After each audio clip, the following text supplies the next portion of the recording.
Ladies and gentlemen, good morning. We have made it to the last episode of 2024.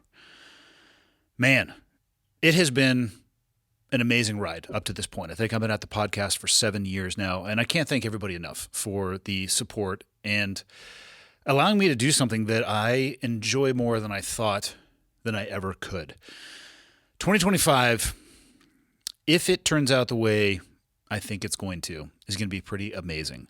This next week, there are some things that may lock in, that should lock in, that are on track to lock in, that are going to be pretty wild. And I'm going to bring everybody along on the journey. I just don't want to get in front of my skis and talk about something until I'm absolutely sure it's going to happen. But if it does, it's going to be amazing. On that note, let's talk about today's sponsor. It's Black Rifle Coffee. But this episode comes out right before the first of the year. Christmas opportunities, they're gone. And that's okay. And let's just keep this one short and simple. What a better way to start your year if you're a coffee lover or you know a coffee lover by either gifting yourself a coffee subscription or somebody else. Get the coffee you like delivered when you want to. Set yourself up for success.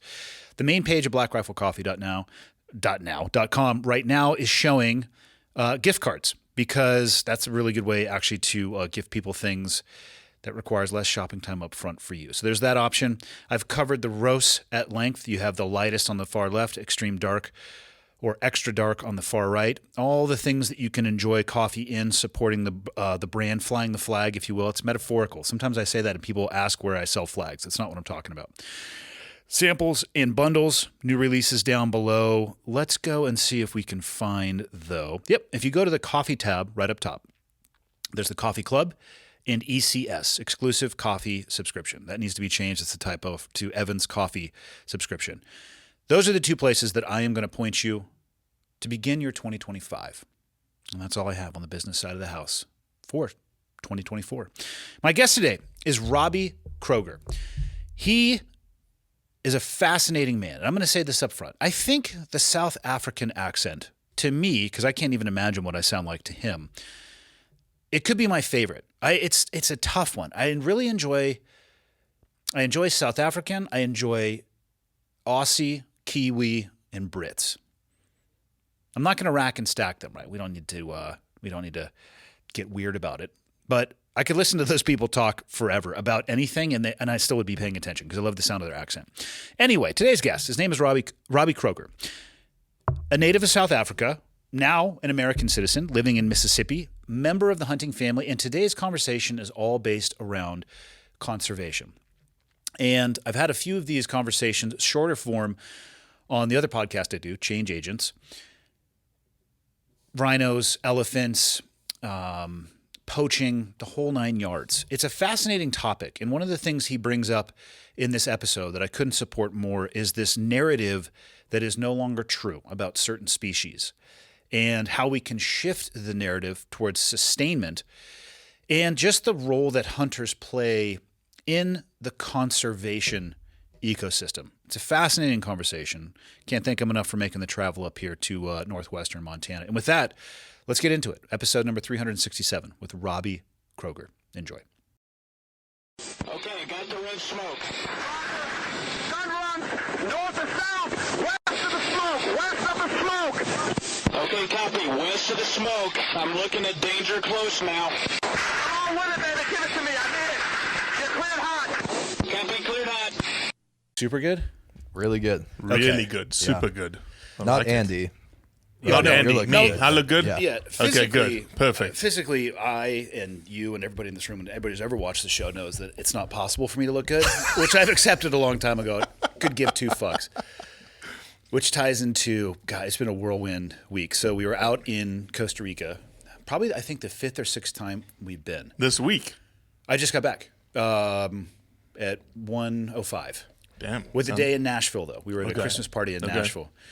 A friend of ours who owns a jiu-jitsu gym in Woodstock, which I can't remember where you've joined us on trips or where you haven't. Have you ever been to his To dance? Alpha BJJ? No. Yeah. The single coolest, most beautiful, well-designed jiu-jitsu studio I've ever. This is in Costa Rica or Nashville? This is actually in Woodstock, Illinois, so a suburb of Chicago. So we've been to there a bunch of times, but he teaches a seminar at a gym there called Hero BJJ. And it's based around a 501c3, so all the local kids actually get to train for free. So he hosts a seminar per month and takes a small scrape from I'm probably speaking out of school a little bit because I don't know exactly how he structures it, but this is how I guess he does. A small scrape of this seminar. So he'll get world champions or very recognizable people. People will fly in. They combine a vacation with jiu-jitsu. And he pulls enough out that it funds the school or the Hero BJJ for the year. So we go in December, and Dan donates every penny from the camp. So I think Ron was saying that they're at over 6 figures total of giving back. Wow. And while we were there, they did their Christmas party. They get a backpack and school supplies for the year. These are all underprivileged kids? I mean, or any kid can show up and get it. And again, I don't know the exact structure that Ron has. Economically, in comparison to the first world, the world that you and I live in daily, I would say yes, they're underprivileged from an economic perspective. I don't know too much about their living conditions, but they train for free. He has a bus program that will go pick them up and bring them in. We've donated gis, we've donated school equipment, cool. It's fucking awesome. So I think that was our 5th or 6th year, and then what are you messing around with on the chair? What are you doing? Trying to get it to not go back. There we go. Got it. You got it? You locked it in? I actually pulled it out, and I was like, oh, fuck, I broke it. And then I put it back in. So we it's would all wheel good. that off camera and just put you in the other one and figure it out at some other time. But on the way back, we got invited to go to a Christmas party in Nashville. So very diverse suitcase. It was a little bit more of a, not too dress up, but dress up and up. So Costa Rica to Atlanta, Atlanta to Nashville, Nashville here. And Costa Rica was vacation? Vacation while some of my better friends were trying to choke me to death. So that was every day. It was for the jiu-jitsu as camp. well? Yeah, it was for the camp. The one that was the fundraiser. The fundraiser one. Yep. Gotcha. Yeah, we just did it. He does it every December is the month that he gets. He's the single instructor for, I don't want to say, maybe he might bring in other instructors, but he's the main instructor on their website for that month. And it's just awesome. The whole thing is cool. You get to train, and I always make sure, and 2 of my kids were there with me. I'm like, let's go to their Christmas party because I want you guys to see how impactful it is. And Ron's talking about stories of these children who are crying because they have their own set of colored pencils. That's an optic that I want my kids to have and to understand. Well, you need to bring them to Africa and let them show what hunting's doing for kids. It's you think that's impressive. But it's a Wait short until they're poor. It's a short flight though, right, from here? Oh, yeah. 16. 16 hours? I might send them alone. On the way home, because of Johannesburg, sort of in the summertime, you get massive thunderstorms. Yeah. So on the high veld, it knocks the temperature down by 20 degrees every day. It's beautiful. So when I first arrived in Mississippi, I was like, shit, this place is hot. And this place is humid. How did you decide on Mississippi? PhD. I just picked up a PhD at the University of Mississippi. Okay. And I came.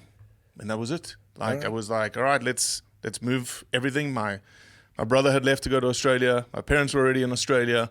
I was going to come to do a PhD. I had a girlfriend back in South Africa. I was like, don't worry, I'll be back in 3.5 years.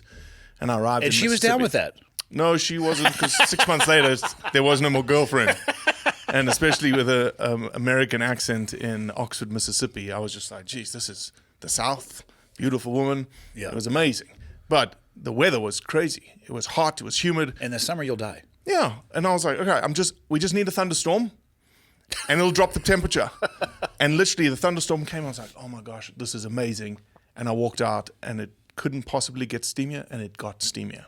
Yeah. And I was like, this is absolutely nuts. Anyway, so sitting in Joburg, I flew back from Joburg on Monday. Okay.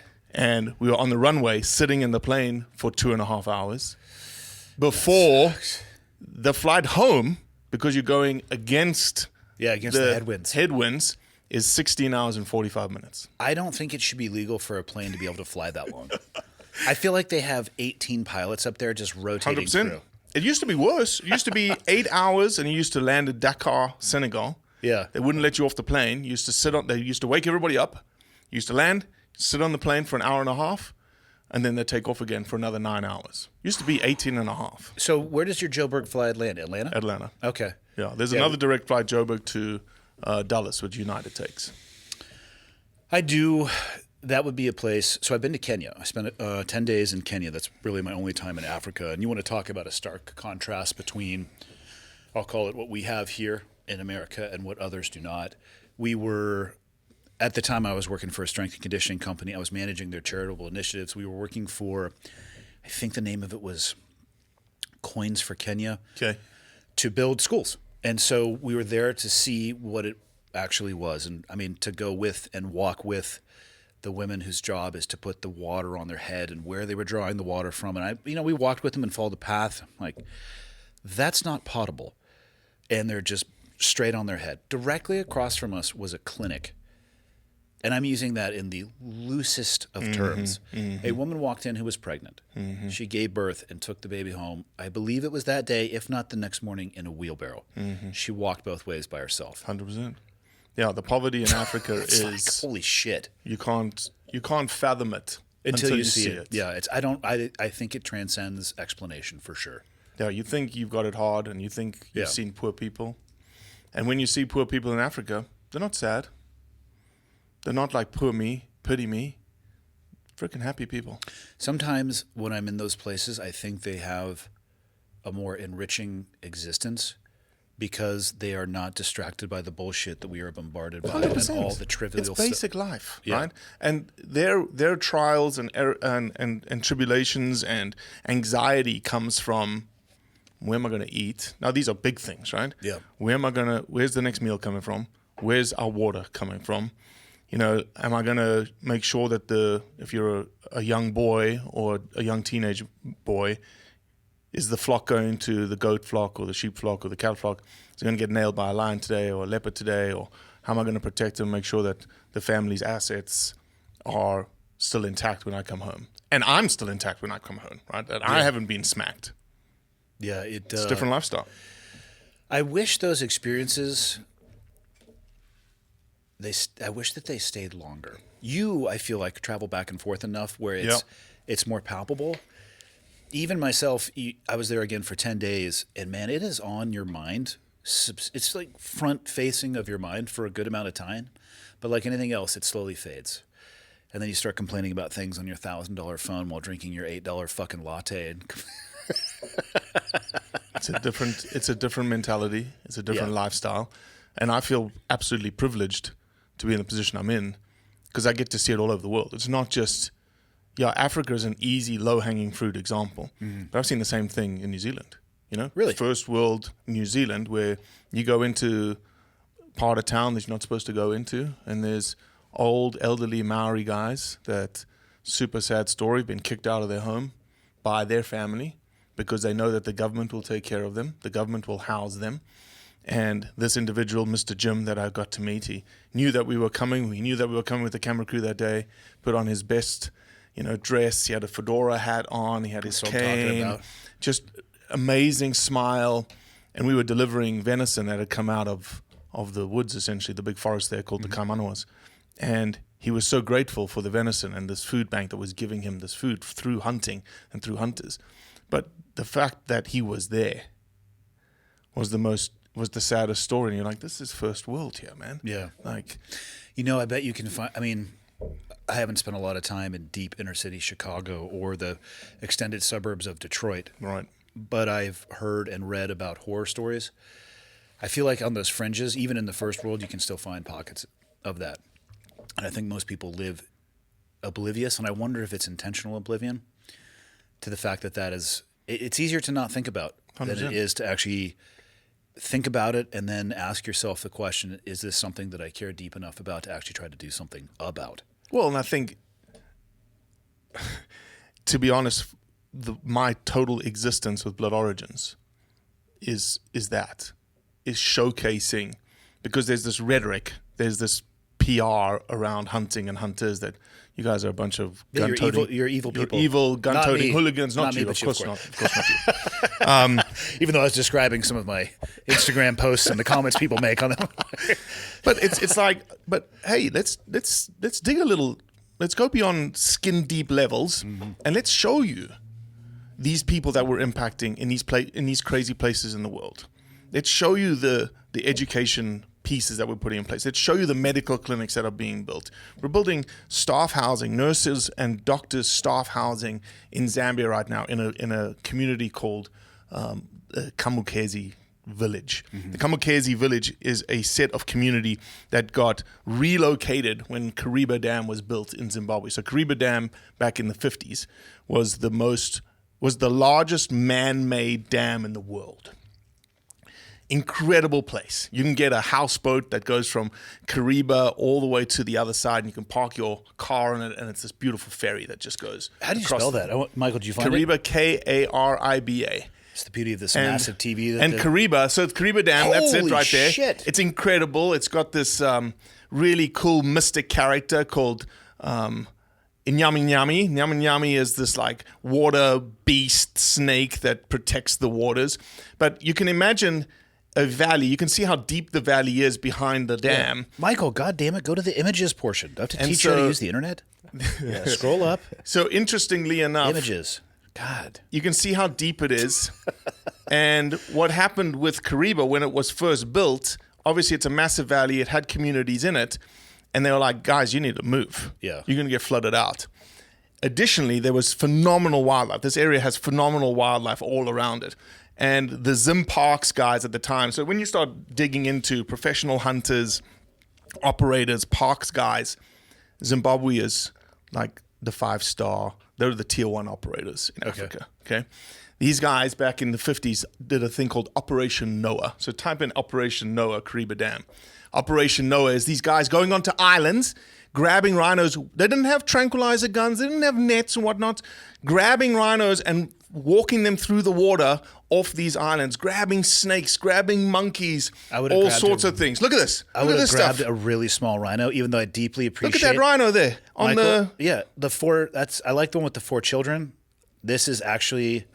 Remember how my vision board this year, Michael, was a helicopter and a miniature wiener dog? 2025's vision board is shaping up nicely right now. Well, we can get you involved in rhino conservation easy. No, I might want a rhino. Are there rules? You want a rhino? Well, that picture's pretty cool. It's drinking from a straw out of a bucket, and there's 4 children on it. I can put you in touch. We can take you to many orphanages, rhino orphanages in Africa, in which you can feed rhinos. Your kids can feed rhinos. You can take care of rhinos. Can you bring one home? Is it actually illegal to own a rhino in the U.S.? It is not. See, that's what I'm saying. Unless it expressly says you cannot, I feel like it means you probably should. There are white rhinos in Texas right now. See, I already know where to start my search. Michael? Yes. Google what size U-Haul a rhinoceros would fit in, and I will ride. Will do. I will drive up front. You will be required to feed and provide the medical care for the rhino in the back. This vision board is really taking shape. It's going to be great. Yeah, that sounds like a good So idea. Operation Noah was incredible, but this community, this Kamikaze community was told, man, you need to get out of here. So they got placed between the top end of Kariba and Victoria Falls. So the Zambezi comes down, and it's pretty much no man's land. We call it the forgotten Zambezi. And these guys have been forgotten about. It's the end of a dirt road. Nobody goes down this dirt road.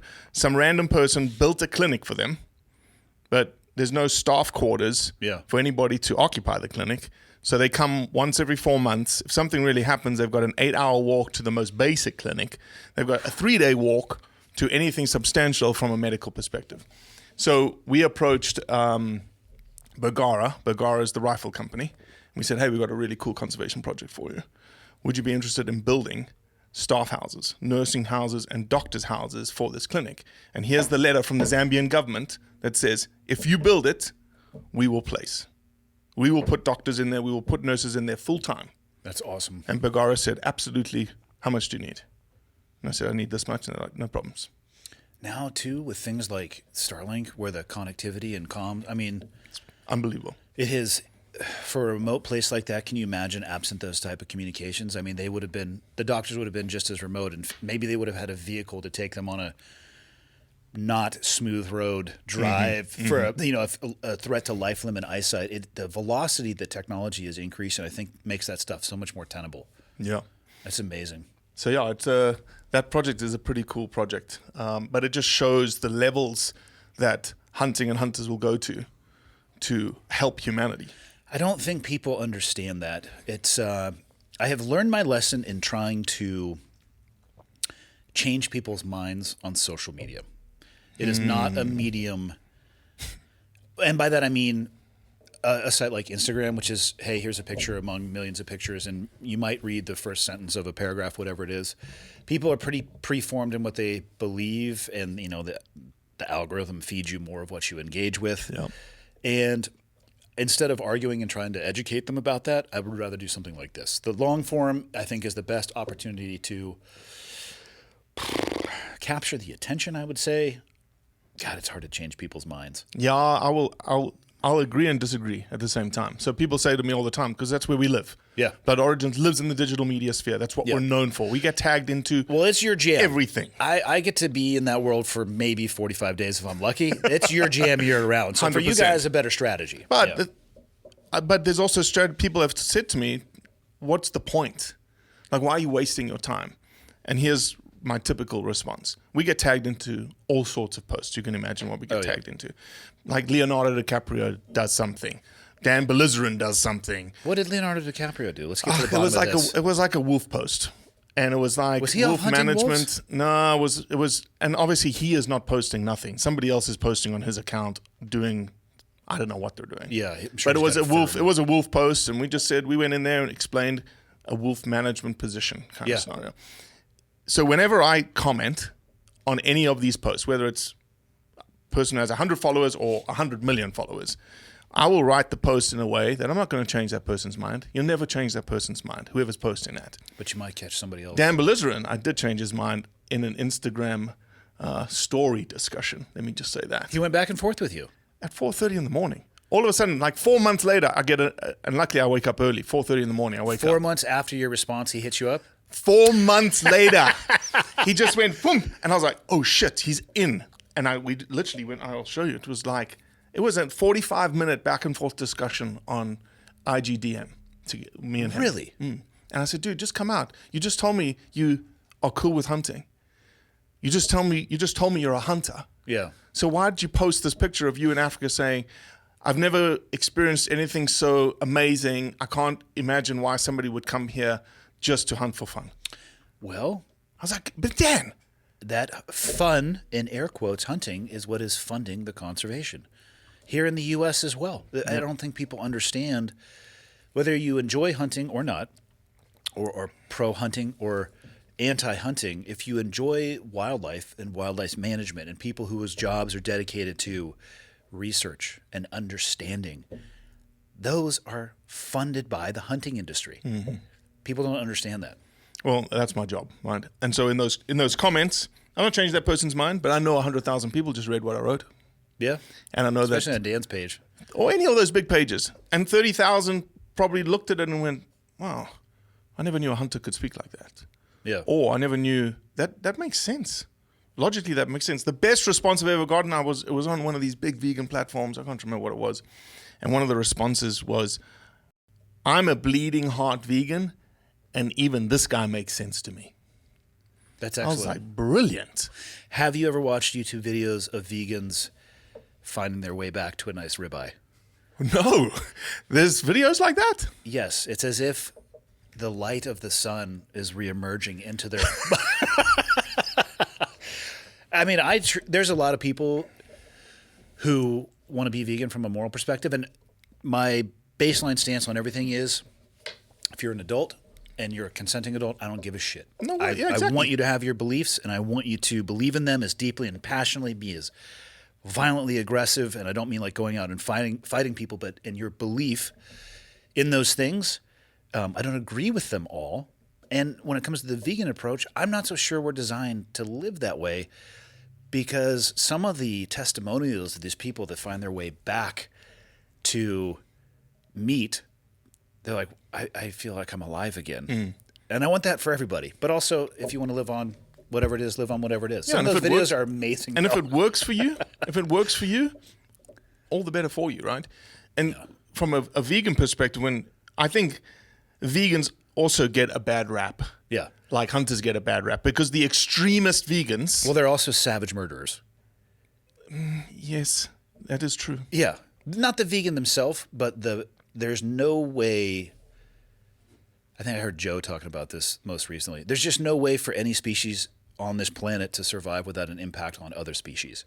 But there's a limit at what people care about. Like they don't care about flies, and they don't care about the things that are killed by pesticides or mice or the deer that are killed in the fields, any of those things. But if it gets to like a pig, they're like, nope, that is a sentient being or whatever it is. So they care about everything above that and ignore the fact that their morality and their choice in it as well is also fucking wiping things off the face of the planet. Well, it's funny you mentioned that. I was sitting in Pafuri. So Pafuri is in the way northern Kröger National Park. It's in Limpopo province. And outside of Pafuri is very good agricultural land. Right, soybeans, huge citrus farms and whatnot. And I was sitting with a section ranger there, and the guy was talking about old Farmer Pete. Let's go Farmer Pete. And Farmer Pete was talking about his soybeans. And they were in a conference, and the guys were like, man, are you guys having problems with kudus? And Farmer Pete... There's the twisty... long, twisty-horned animals. Yeah. And Farmer Pete in his Afrikaans goes, yes, like these kudus, they're smashing my soybeans. And the guy goes... Well, Farmer Pete, what are you doing about those kudus? And he goes, ek het hulle geskiet, which in Afrikaans means I shot them. They ate my soybeans, and so I shot them. And those soybeans are being grown for the vegan lifestyle. Covered in blood. Same thing with citrus. Murderers. Citrus farms. The amount of vervet monkeys and baboons that are being killed every year to protect the citrus crop. So how it will blow your mind. How would you? We could sit here and throw around wild conjecture around the vegan community, which again I have nothing against. How do you think they work their way around that? Is that something that they choose to be ignorant of, or is that? Yeah. Okay. Yeah, I think that.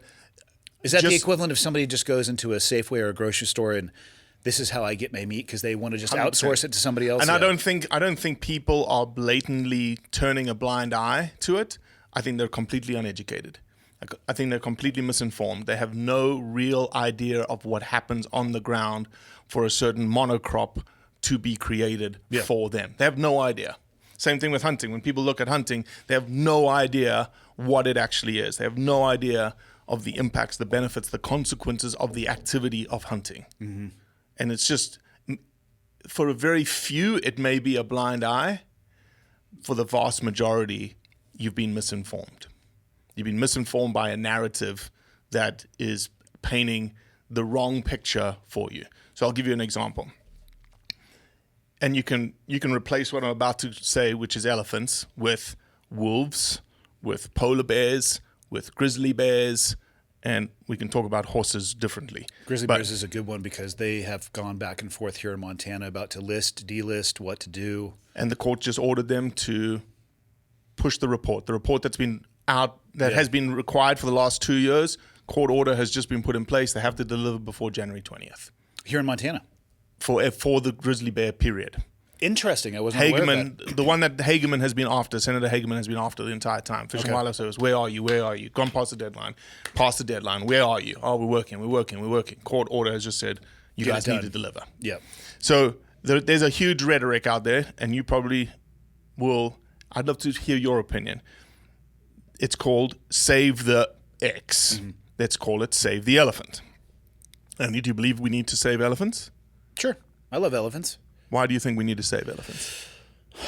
Because they're kind of awesome. They are awesome. They're magnificent. I think any animal, to include humans, plays a role in the ecosystem. Do you think elephants are in trouble? No. I think in certain areas, elephants are in trouble.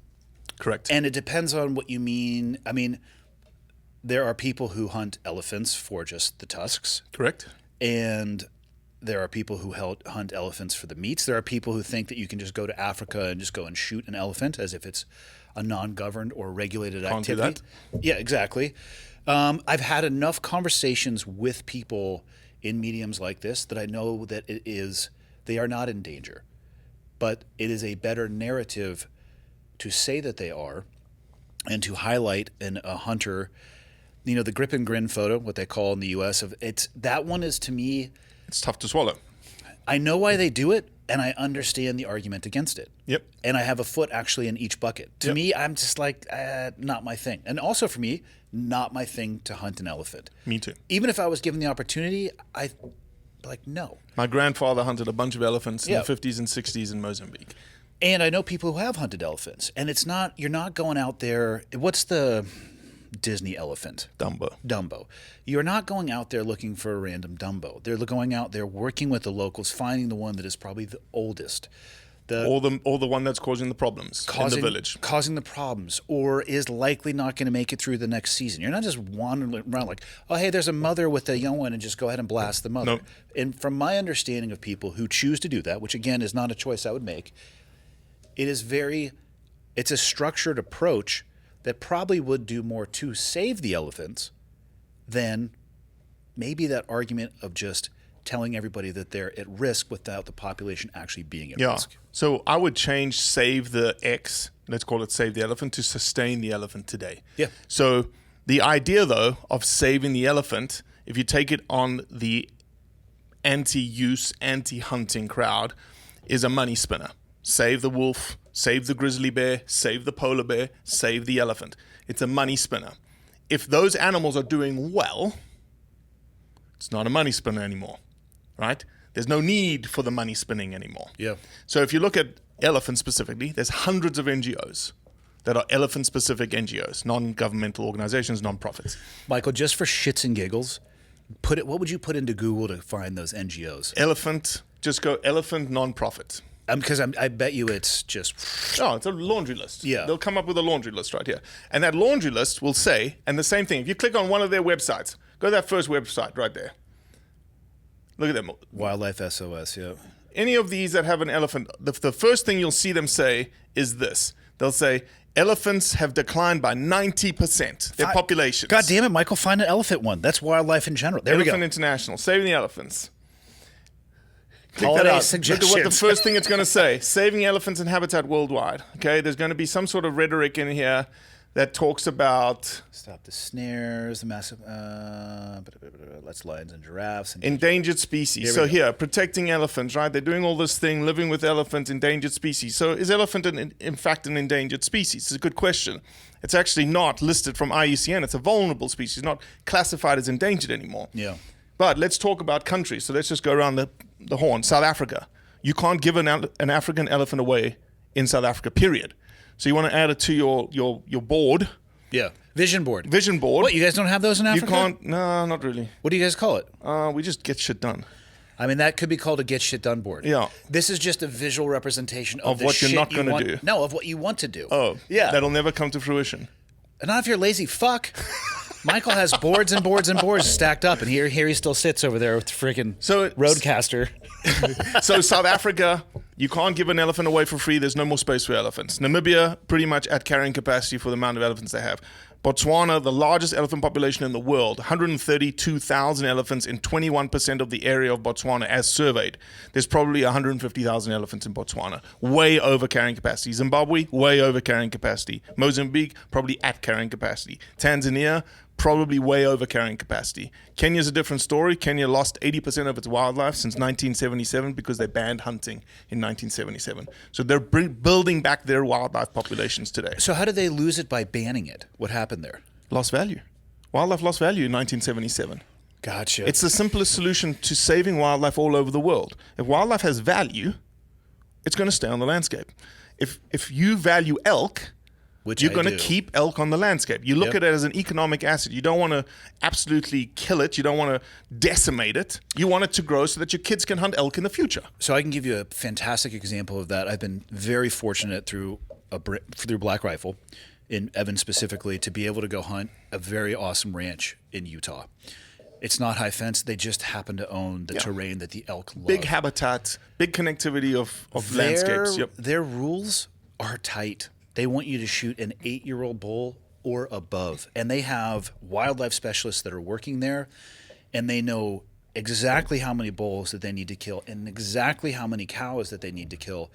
Not because they're trying to kill as many as possible, but because that would put the holding population for that terrain at the optimal level so that the genetics can express to the best way possible. The healthiest elks, the biggest racks, Yep. the healthiest herd. And And why do they have that elk? Why do they have that in place? Have you ever asked that question? Why? Why? my hypothesis on that would be is because it maintains that allure of people wanting to come there for it. It has value, to go to your point. It has value. It has value. And it has value to an Evan Hafer who's like, I want to go and hunt these guys. It's frustrating as fuck when you're there because you see a massive forest animal and you're like, and the guy goes, no. I'm like, okay, but what about that one? And they go, no. I'm like, I can't fucking take this anymore because I would shoot any one of these on public land. 100%. But it's amazing because of the effort that they put in, and it is what it is because the value it has to individuals and brands, and that's why they want to come there. And they charge an ungodly amount of money that I would never be able to afford on my own, but that's the experience you get, and that's why they do it. So that happens here, even in the U.S., what you're talking about. Same thing as a tar in New Zealand, an axis deer in Pakistan, an elephant in Africa. First off, fuck Pakistan and axis deer. Just go to Hawaii, all right? That's way less dangerous stepping on a fucking landmine. It's pretty cool. So this whole elephant thing, just to get back to it, the rhetoric is 90% of elephants, the population has declined by 90%. Well, 90% from what? Like, it used to be millions of elephant. Well, when were there millions of elephant? 1900s? Nope. 1800s? 1700s? Maybe. How many people were in Africa in the 1700s? Very few. Yeah. Today there's 2.6 billion people in Africa. There's going to be 5 billion people in Africa in 2050. So what do you need to do now, especially what all the countries I just described, when it comes to elephants? You don't need to save the elephant anymore. You need to sustain the elephant. Yeah. You need to manage the elephant. Literally in the last 10 days, a very huge controversial topic came out of South Africa tied to elephants. There's a game reserve. A lot of the game reserves in South Africa are managed by the government. Mm-hmm. A number of those game reserves, no hunting is allowed. And this is where you'd see like pictures of the safari truck and the 100%. lions. Or like, okay. 100%. And there's a game reserve called Madikwe. Madikwe. So if you type in Madikwe, you're probably going to find this video that I'm about to talk about. Okay. So Madikwe is a closed system. It's a high fence system. I can't remember how many acres Madikwe has. It's like maybe 30,000 acres or 45,000 acres. It's a big property. That's a lot of fence. But the ecological management assessment of Madikwe was, so put Madikwe elephant, just put Madikwe elephant and then go to the news. And then go to the Madikwe elephant population. Yep. And then go to news. Just scroll down. Oh, yeah, there you go. Conservation and starvation, Madikwe Game Reserve, a wildlife tragedy. This is the NSPCA. This is the SPCA, not even a hunting organization, going into Madikwe saying, what the F are you guys doing? The ecological assessment of Madikwe said you're only supposed to have 250 elephants in this property. There's 1,500 elephants in this property. Oh, they're going to eat it until it's as There's bare not as a this single table. tree over 3 meters left on the property. When you look at imagery, see if you can see of any imagery. There's an image. There might be some on this article, Mike. First off, accept the cookies. I hate the cookies. So it's obviously a fenced reserve. So look, you can see elephants dying. 56 elephants have died, and that's what an elephant looks like. You should see the buffalo and the kudu and everything. That is an incredibly emaciated elephant there on the No, right. they're done. Yeah. They're done. And there's ecotourism lodges in Madikwe. There's 30 of them. How are they not saying, man, the asset that we are selling for photographics is gone. We need to do something about this. There's a fence. If there's an image that you can find of the fence, it looks like paradise on the outside of the fence and a bomb has gone off on the inside of the fence. Almost like hungry elephants are trapped on the inside. Yeah. And it's not just, and it's this rhetoric that is, save this magnificent elephant. And yes, it is a magnificent elephant. Just go back and see if you can go to images. Go to images now. Good. Scroll down. Yeah, probably not going to see it. But I can probably find an image for you on my Yeah, I was going to say, or maybe the Madikwe on my WhatsApp. Fence line. Let me see if I can find something here. There's one of those images up on the left. Yeah, I'm just wondering if you could find... That would be an interesting compare and contrast. So it's just this idea that, we should have done something. We're not going to do anything. It's here. Look at this craziness. There's the image. Holy cow! It's like it's night and day. I'm gonna hit the forward on this and see if I can. You should be able to airdrop it. You could probably airdrop that to Michael. All right, I'll airdrop that to you right now, buddy. Yeah, because that's a stark difference. So it's just, and you speak to the rhetoric of sustainable use, And here I'm putting AirDrop on. Send copy with AirDrop.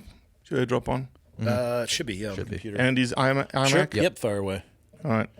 It's more like Michael's iMac, but You got it? Yep, it's opening right now. sweet. So, First off, how awesome is fucking AirDrop? dude, I don't understand the technology. I don't want to. I don't understand I just want it to work when I need it to work. Unbelievable. So it's this idea that, look at that. Wow. Look at that. They call this devil's corner because Madikwe goes up to the left and goes up to the right. But you can see the stark difference. Just look at the trees. There is truly nothing left there for them to eat. There's nothing left for anything to eat, Andy. So- it's not just elephants. You have sacrificed every other species of mammal, insects, birds, vultures, birds of prey that need large trees to nest in, all because Save the you elephant. need to save that elephant. So what's their move? What are they going to do? There is only one move. I mean, you got to kill some elephants. You got to kill a lot of elephants. Yeah. That might be a PR nightmare for them. But I would maybe do that on a week where you don't have a lot of tours. But just again, let's logically think through this. What can you do? You can't translocate any because Oh, I was going to ask that. What No. if you cut a hole in the fence and they just happen to already I told you South Africa doesn't need any more elephants. Nobody wants more elephants. So you'd have to send them to Angola or Zambia which is probably to move 30 elephants is probably $5 million. Also, how well, if they were emaciated, would they tolerate the travel? How well would they be Not able well. to survive in a new Not area well. if they had to fight other element, you know? So they are waiting on the rains. So I want to be sure that somebody's not going to point out what we're talking about and go, oh, there's been a massive drought. That's what's happening. Yes, that is true. Sure, we but are in still, a drought. There's a drought on the other side of the fence, too. 100%. So, 100%. yeah. It would look better with rain, but the outside of the fence would still look way, way better. There has been a lack of a logical approach to wildlife management, an approach that includes sustainable use. Madikwe took the position, and not just Madikwe, the government, because I think the government would be like, how much could we sell an elephant for in Madikwe? Probably a good amount. 25,000 US? Absolutely. Shit, that's a lot of money. Yeah. But the ecotourism lodges that are inside, that are paying some bucks, are like, no, we don't want you hunting in here. And so they've put the pressure, the antis have put the pressure to say, no sustainable use of wildlife is going to happen in Madikwe. Then it will close. Well, here's the result. Yeah, it's not going to close, but here's the result. Well, And but no they're not gonna have anything to ecotourists- take pictures of. 100%. Yeah. So in their desire to keep the hunting out of that, and again, this isn't like a pro-hunting stance, in the desire to keep the hunting out, they're going to choke off the resources that they're using to sell for ecotourism, which is going to terminate in them not having any ecotourism. And here's the be-all and end-all. The reason why they said no hunting in Madikwe is they believed that hunting tourism and photographic tourism were not compatible, wherein they are actually very compatible.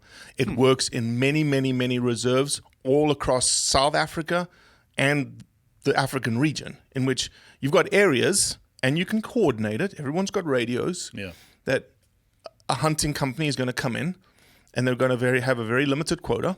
They're going to do things and nobody's going to know.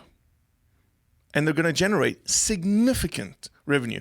There's a reserve called Timbavati in South Africa. They are a very high-end ecotourism place. They do a phenomenal job. But even on their website, if you go to the website, they've done the analysis. It's like 600 tourists, the amount of money 600 tourists brings to 60 hunters. Yeah, that checks out. It's just the amount of money that's coming in from hunting. They need it because Timbavati has rhinos. They need to protect those rhinos. Protection of rhinos in Africa right now is ludicrous. And the only way that people can protect rhinos is having massive revenue coming into the properties.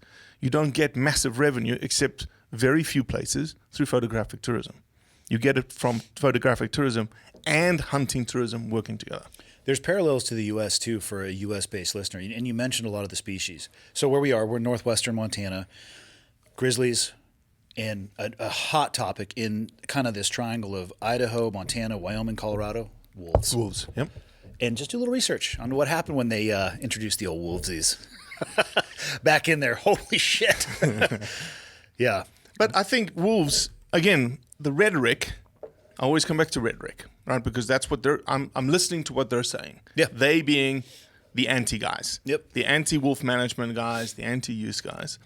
And they'll say again, save the wolf, right? Wolves need saving. You can't delist wolves and relegate management of wolves back to the states, because what's going to happen is we're going to return back to what it was 60 years ago, in which wolves were extirpated from these landscapes. Which I don't think is the case. Dude, it's never going to happen. Yeah. And why am I very confident in saying that? We've got a perfect case example. Idaho. Idaho has 1,200 to 1,400 wolves on the landscape every year. Okay? In Idaho, you can do everything that you can imagine to hunt a wolf. Thermals, trapping, snaring, Oh, they're giving helicopters, you all the tools. and a bounty. We won't call it a bounty, but an incentive. As in they'll pay you for If you kill a hide, wolf, essentially. yeah, you kill a wolf. I think they're called the Foundation of Wildlife Management or something. I can't remember what their actual name is. It's a 501c3 in Idaho. I think you get $500 a wolf. No shit. Okay. 750. Yeah, something like that. What's it called? $750. $750. You know why it's not 500 anymore? Because they need more fucking wolves killed. Well, these guys in Idaho only kill between, I think it's like 400 on average every year. Okay? Which So- that number will scare the shit out of people, but it But if the rhetoric was true, there should be no wolves in Idaho.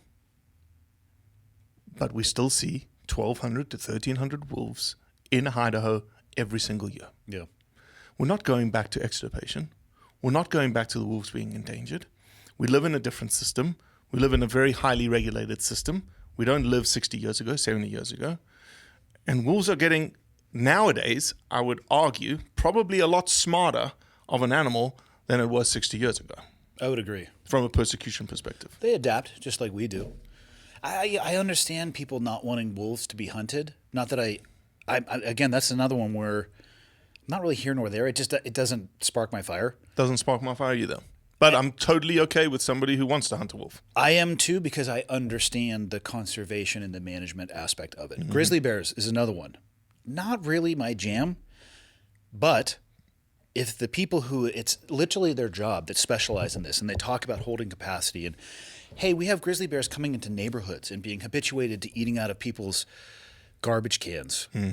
God, I watched a video on YouTube while we were on the trip. A guy was trying to open his car door. He like gingerly went up to it and roped something around the handle in the back. 'Cause Oh, he pulled I it saw out, that. and a freaking bear comes around. Yeah, like a Toyota Hilux. Yes, I think that was a black bear though, but that's Yeah. kind of the same thing because blacks and browns, and again, not my cup of tea. And I also understand though why people they look at that, especially with the this isn't it, but I'm sure it's exactly the same thing. It's pretty much the same. My question is, how'd the bear get in the car? Yeah. Oh, yeah. They're trying to do the same thing from a long way away. Here comes the bear. That Yeah, is big a brown. big old black bear. Little Is that a brown- black? Yeah, it's a brown. It's a black bear. It's got just a cinnamon color phase? Yeah. I would have had a rope that was several times longer than that. Blacks, I have been around blacks enough that I by no means have a laissez-faire attitude around them. I have shared space with a grizz one time, and I instantly realized I was the bitch in that situation. 100%. Like, I'm going to go ahead and back away. Excuse me, sir. I'm sorry that you haven't seen me, but I'm going to go ahead and sneak my happy ass out of here. Yeah, I don't know why, but like African animals like lions and leopards, buffalo, elephants, they don't scare me as much as a grizzly scares me. Have you heard about the mountain biker story? With grizzly bears? Yes. No. Michael, this is actually a good time because I've told this story many times and I think it's true, but I'm also retelling it. Okay. There was an incident, it was up here, I think it was in the last 10 years, of a mountain biker using a ski mountain, in the summer months, coming down, and there was a grizzly bear in the trail. He ran into it and it swatted his head off. His head off? No. No way. I have heard this story, actually. No way. Yeah. Like clean off? No. That's The internet's that's about to tell Hollywood us. stuff. Maybe. Well, he died for sure. Whether his head was still intact is the only question. I can in this imagine story. him like getting his neck broke, but not severed. I mean, maybe this bear was excellent in both timing and placement. I'm not sure. But what I am sure, though, is he ran into the bear and he is dead. Yeah. And It doesn't say anything about his head, but yeah, he Yes. full on ran into the bear and center punched a fucking grizzly bear on a mountain bike coming around a blind turn, and that was the last of it. Yeah. I have heard from a couple people that it was his head. I've also heard that. There is a good chance I will likely continue telling the story in that manner. Even though you just heard the truth. I have not demonstrably had it shown to me that it isn't true. Okay.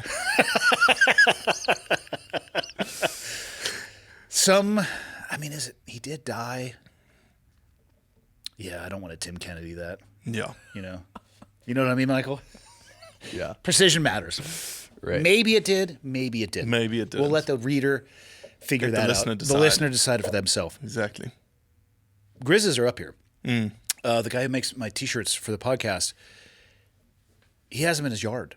Sometimes they put them in those big metal containers and they take them away, and they come back. Mm-hmm. I mean, at some point in time, especially as the population grows, they're just getting pushed around and pushed out. And yeah, I don't want to go outside and see a grizzly bear in my garbage can. Well, it's tough now because you have to be uber aware in the landscapes that you want to recreate in. Yeah. Versus, and I understand grizzlies being back on the landscape. I totally get it. Yeah. But there's also now a social element that is, again, this is stuff that's happening all over the world. There's more humans, more people in the landscape, more people pushing against habitats in the landscape. And so you have to constantly be thinking, how do we coexist here? How do humans and wildlife coexist? Because the world isn't the sea of habitat anymore with like islands of humanity. Yeah, it's everywhere. It's a sea of humanity now with these pressures and pushes on these islands of habitat, these pockets of habitat. Though you may think like the Bob Marshall Wilderness Complex is, it's 10 million acres. Yeah, it's big, but it's still being pushed on. It's still being pressured on. From pretty much every direction, too. Yeah. Yeah, little small excursions into there, a little carving out here, carving out there, but it's all just being kind of molded. Yeah. Yeah, same thing in Africa, same thing in New Zealand. And so again, when you start thinking about, I think about it, land use, like a gradient of land use. And you look across the world and you say, okay, what land use percentage-wise out of 100% is pro-habitat? What do you think is the number? Single digits? Yeah, I would say probably 5% of 100% is for habitat. Mm-hmm. So now let's extrapolate that 5% out. So what under that 5% constitutes something that's going to protect habitat? You've got your carbon credit, biodiversity credit models that are coming out of the EU that are buying up big swaths of land, okay? You've got your wilderness slot, which is your Bob Marshall wilderness, your jungles in Africa, your vast open areas in Alaska and Canada, okay? Then you've got a philanthropic model, which is big philanthropic organizations around the world paying big bucks to save habitat, right? Then you've got your photographic tourism guys that are paying money to go into different areas. And then you've got hunting tourism. That's it. Those are your only tools in the toolbox to save habitat, which, at the end of the day, is the most fundamental thing that you need for wildlife conservation. Without habitat, you've got nothing. So forget wildlife for a second. Let's just focus on habitat. Those 5 things are the things that protects habitat. Out of 100%, we're talking about 5%. So why would you ever be against any of those tools in your toolbox for wildlife conservation? If you were a true wildlife conservationist and you were truly interested in saving wildlife and perpetuating wildlife for your kids and your grandkids to see one day, why would you be against those tools, especially since we have such a limited toolbox at our disposal? Yeah. I can't give you a reason why you should be or would be. I mean, here's the most important question. How the fuck did you meet AG? So before we answer that, massive shout out to AG, Kröger off. Actually, the toe hold flip-flops, which people can bitch about the price all they want to, a lot of them are very unique leathers and skins, and that actually does tie into the conservation as well because it's bringing value to the animal post-death. 100%. So that's how I connected with AG. I think it had something to do with the leather. I saw a post about sustainable leathers. Actually, I saw a post where he says, I invest in anti-poaching work in Africa. Did he do that in the writing underneath a picture of like a chick with her tits out though? Because so have you heard of it's very confusing marketing. Have you heard of the Purple Cow? The book, The Purple Cow? I don't even know. Car. No, cow. How are you not hearing cow? Cow, Well, like I don't cattle, know if cow. you know this, but you sound like you're from a different fucking planet. So, So there's a book called The Purple Cow. okay, I have not heard of that. And Or the I purple don't car, think in case there is one. Yeah, I don't think AG's heard about the book Purple Cow either. Yeah. But the Purple Cow, the whole premise of the Purple Cow book is that if you look out in the field of Jersey cows, there's one cow that's a purple cow. Okay. And they stand out As it from a would. marketing perspective. And AG is a purple cow because he sells flip-flops, but really all he has on his Instagram is tits and ass. Yeah, Okay. that is accurate. But the guy sells $1,000 flip-flops that he's got a 4-month waiting list to fulfill. If there isn't a purple cow out there, that is it. The number of guys I know who will say, hey, I love your site, but I can't follow you guys because my wife will fucking kill me. So he posted something about anti-poaching and leathers, and I was like, dude, I want to talk to you. Yeah. Because I want to know more It's about so you. deeply connected. And so I went to Vegas and sat down, and we had a podcast about sustainable leathers. And his leathers are elephant. He uses elephant a lot. He uses hippo a lot. He's using a little bit of crocodile, ostrich, stingray, sharks. Yep. All sustainably harvested, all sustainably sourced. And so we just got into that. And I said, man, AG, I've got some super contacts in South Africa and Zimbabwe that I'd like to help you with. And he told me that one of the greatest selling set of flip-flops that he has ever sold were the murder hippo flip-flops. Yes. I know somebody who has a murder hippo purse. Okay. And so the murder hippo is a hippo that was a problem animal that was killing people in Africa. Yep. And he got the skin. Hence the murder. And so I said to him, look, I know a lot of people in Africa that deal with problem animals all the time. Yeah. So whilst I was in South Africa, we found a number of problem hippos. So he's very picky on his hippo hide, supposedly. I'm already ideating a new business tranche for him. It should be the normals, and then we should have the murder category.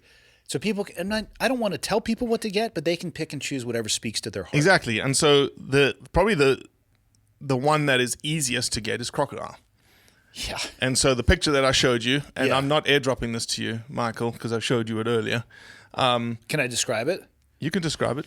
It is the underbelly. It's a crocodile, right? Crocodile. There's no alligators in Africa. Underbelly of a crocodile, split. There was no tail in it, but I'm going to assume from tail to throat. Yep. And what was pulled out of it was a human arm. Human arm. And you can fill in your imagination on how that got onto the inside. Yeah, so crocodiles do not see humans as threat.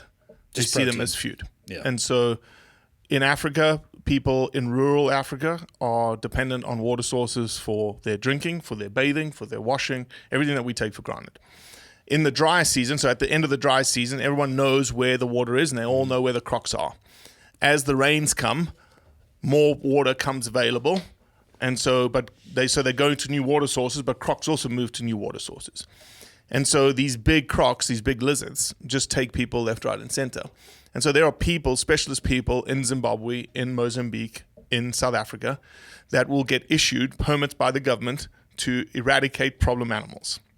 How do they identify one croc from the other? I mean, if there's a bunch of them and somebody does get snatched from the shore, how do you find that one? It's difficult. More often than not, there is a single crocodile that is in the area.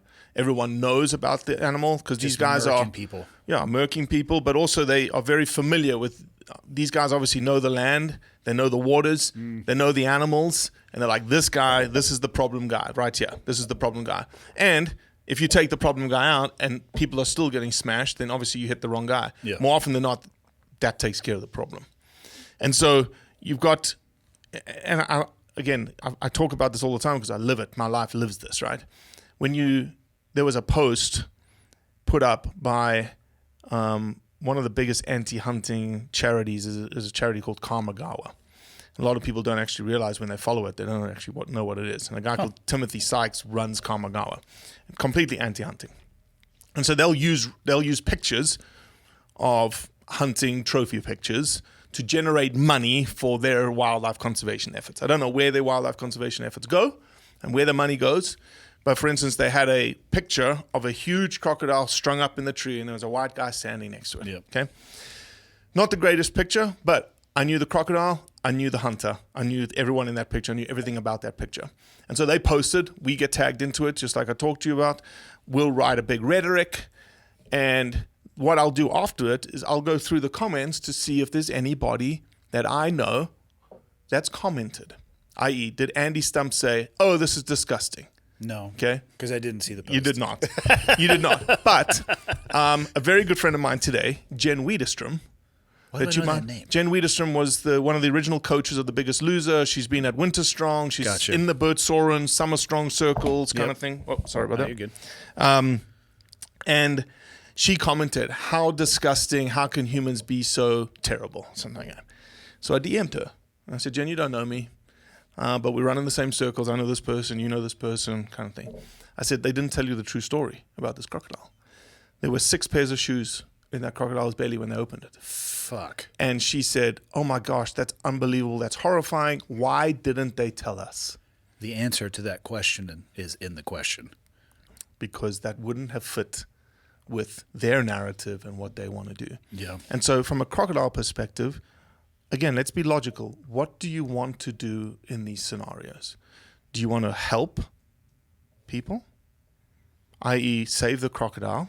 Let's go back to that. Save the crocodile. You shouldn't be hunting these guys. You shouldn't be killing these guys. Okay? They're taking people. They're killing people. They're taking mothers away from their children. They're taking fathers away from their children. Okay? They're leaving people destitute.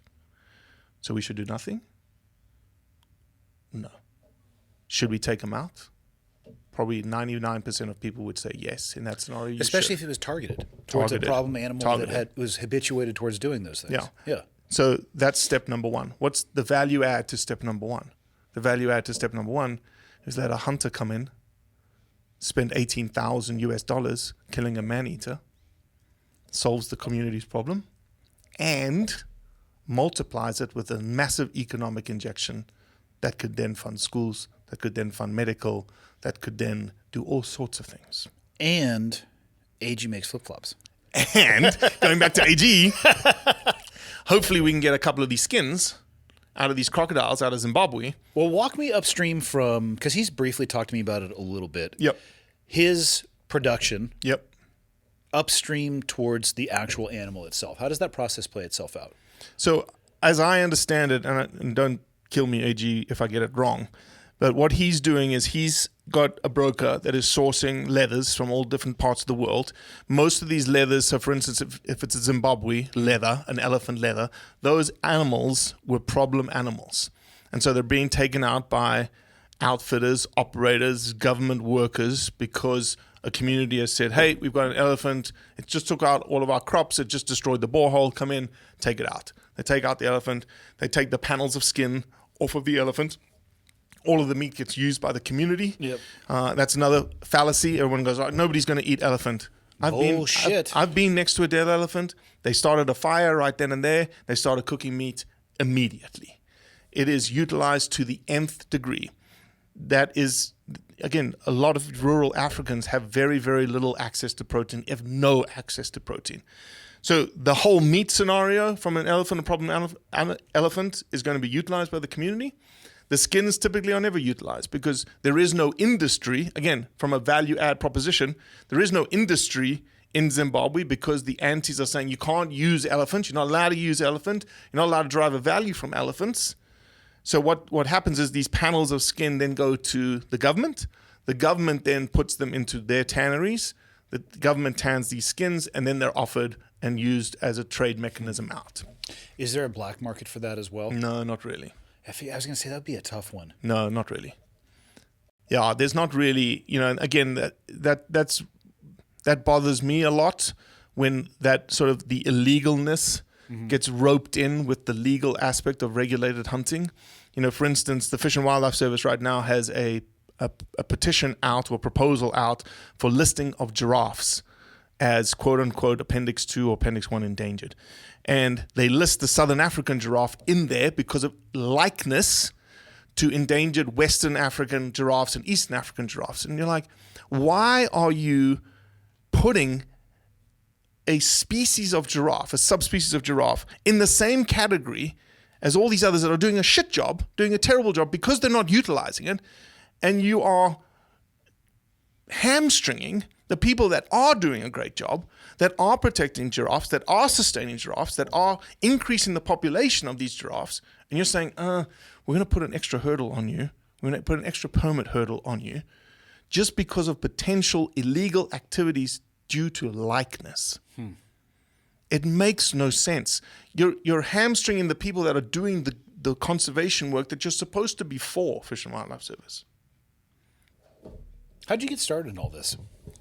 So my grandfather, I've got a good story for you once I finish this question. My grandfather immigrated to Mozambique in the 1950s. Where from? From Germany. My grandfather was, when he was born in Russia, and when he went across to Germany when he was 18 years old, this is 1938, 1939, and his family is in northern Germany, in Hamburg at the time, and he needed to get a job. And so his job was he became one of the members of the Jugendluftwaffe. The Jugendluftwaffe is the youth flying brigade. Okay. At the time, Hitler was not allowed to have any military units, and so he created these like youth education camps or whatnots. And my grandfather was part of that. He was part of the Jugendluftwaffe. I don't know if this is the start to a good story. No, it's a I feel like you're loading up that your grandfather was a Nazi. No. So he remember telling me a story where he was holding hands with the guys that were in the Jugendluftwaffe and Hitler went past in Hamburg. Anyway, he left when the war broke out in 1941. His uncle said, "You need to get out of town," and he went back to Russia. And so married my grandmother.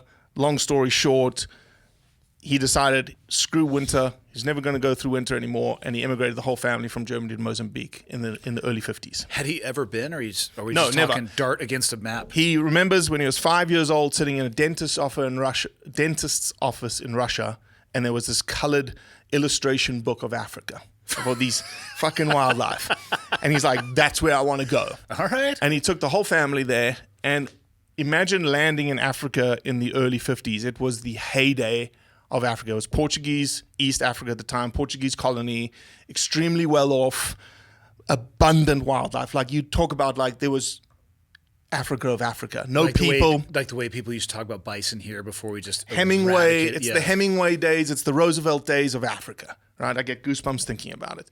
They would load up the Unimog for 3 weeks and go into the hinterland and take a 50-gallon casket of white wine.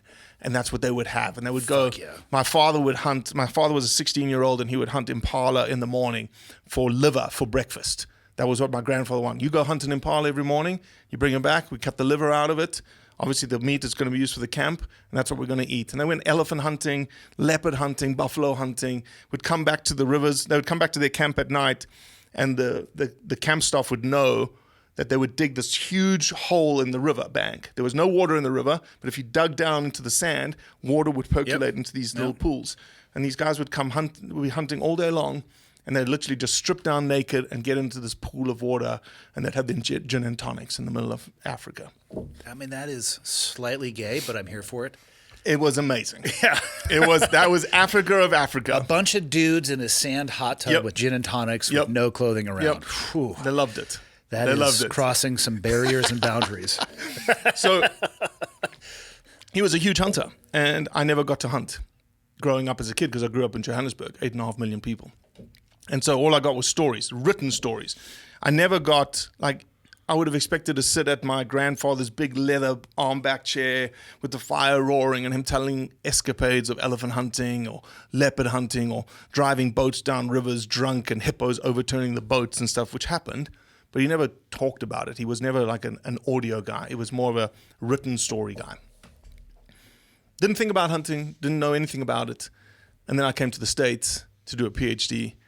And 2 years into my PhD, I met a very good friend of mine, one of my best mates now, Landon Lee, who's 6'6", 230-pound redneck.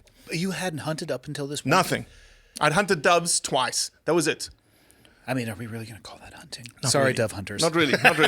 I didn't know about it. I did nothing. And so this guy says to me, But even though in Jayburg, so 8.5 million people, Nothing. There was never even a chance to go somewhere and hunt? Or the community that I was within, nobody hunted. Okay. Nobody talked about hunting. Well, I wanted to be a game ranger. Yeah. That's where my love of wildlife came. Okay. In South Africa, every young boy wants to be a policeman, a fireman, a lawyer, and also a game ranger. You want to be the Land Rover jockey there's an elephant.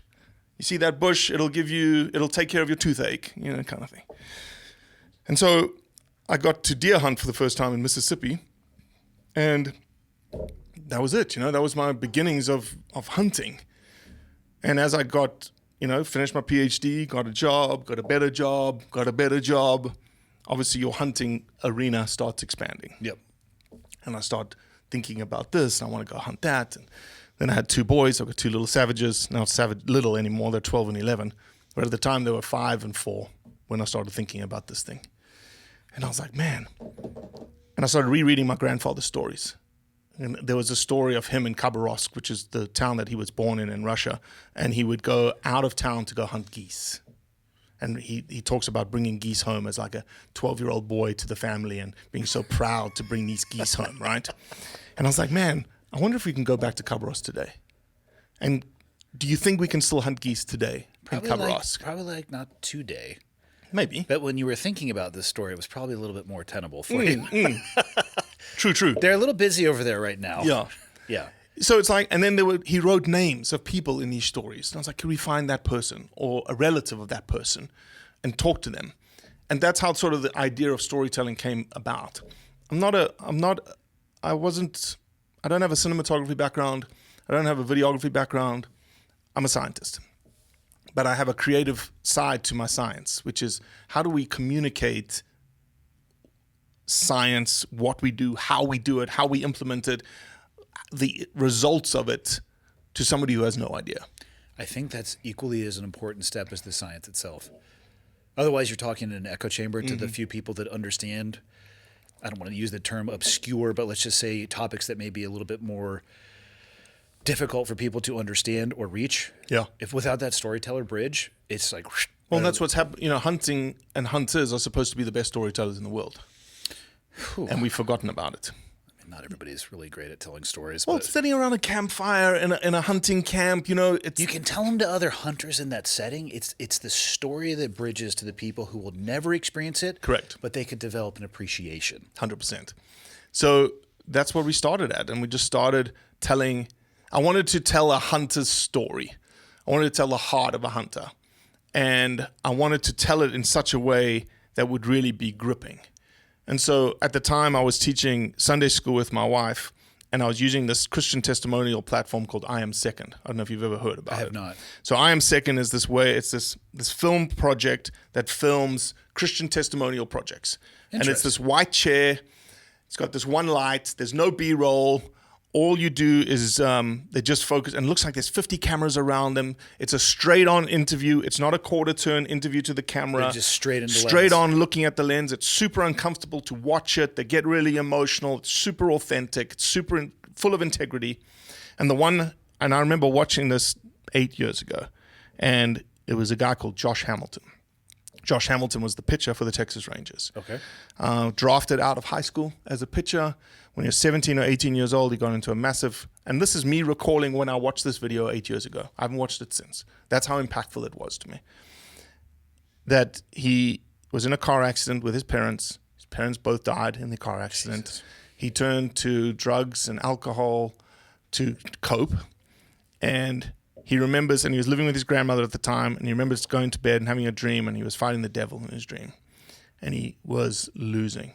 And he thought that, man, I'm going to die in my dream. And he woke up, and he was so scared that he climbed, as his 26-year-old, he climbed into the bed with his grandmother and said, I need to sleep with you tonight. And you sleep in this bed with you. And so he gave his life over to Christ. He's got his whole testimonial. And then he changed his vice from drugs and alcohol to tattoos. And now he's got tattoos everywhere.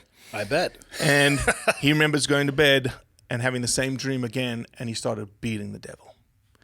And he's communicating this through this video platform. By himself. By himself. There's no questions. And you're just like, oh, man, that's unbelievable. I was like, imagine a hunter communicated like that. Ooh. Imagine a hunter could explain themselves, their why, just like that. And I said, okay, let's do it. That's what I want it to look like. And so we've done 83 today. Oh, that's awesome. Of those kinds of stories.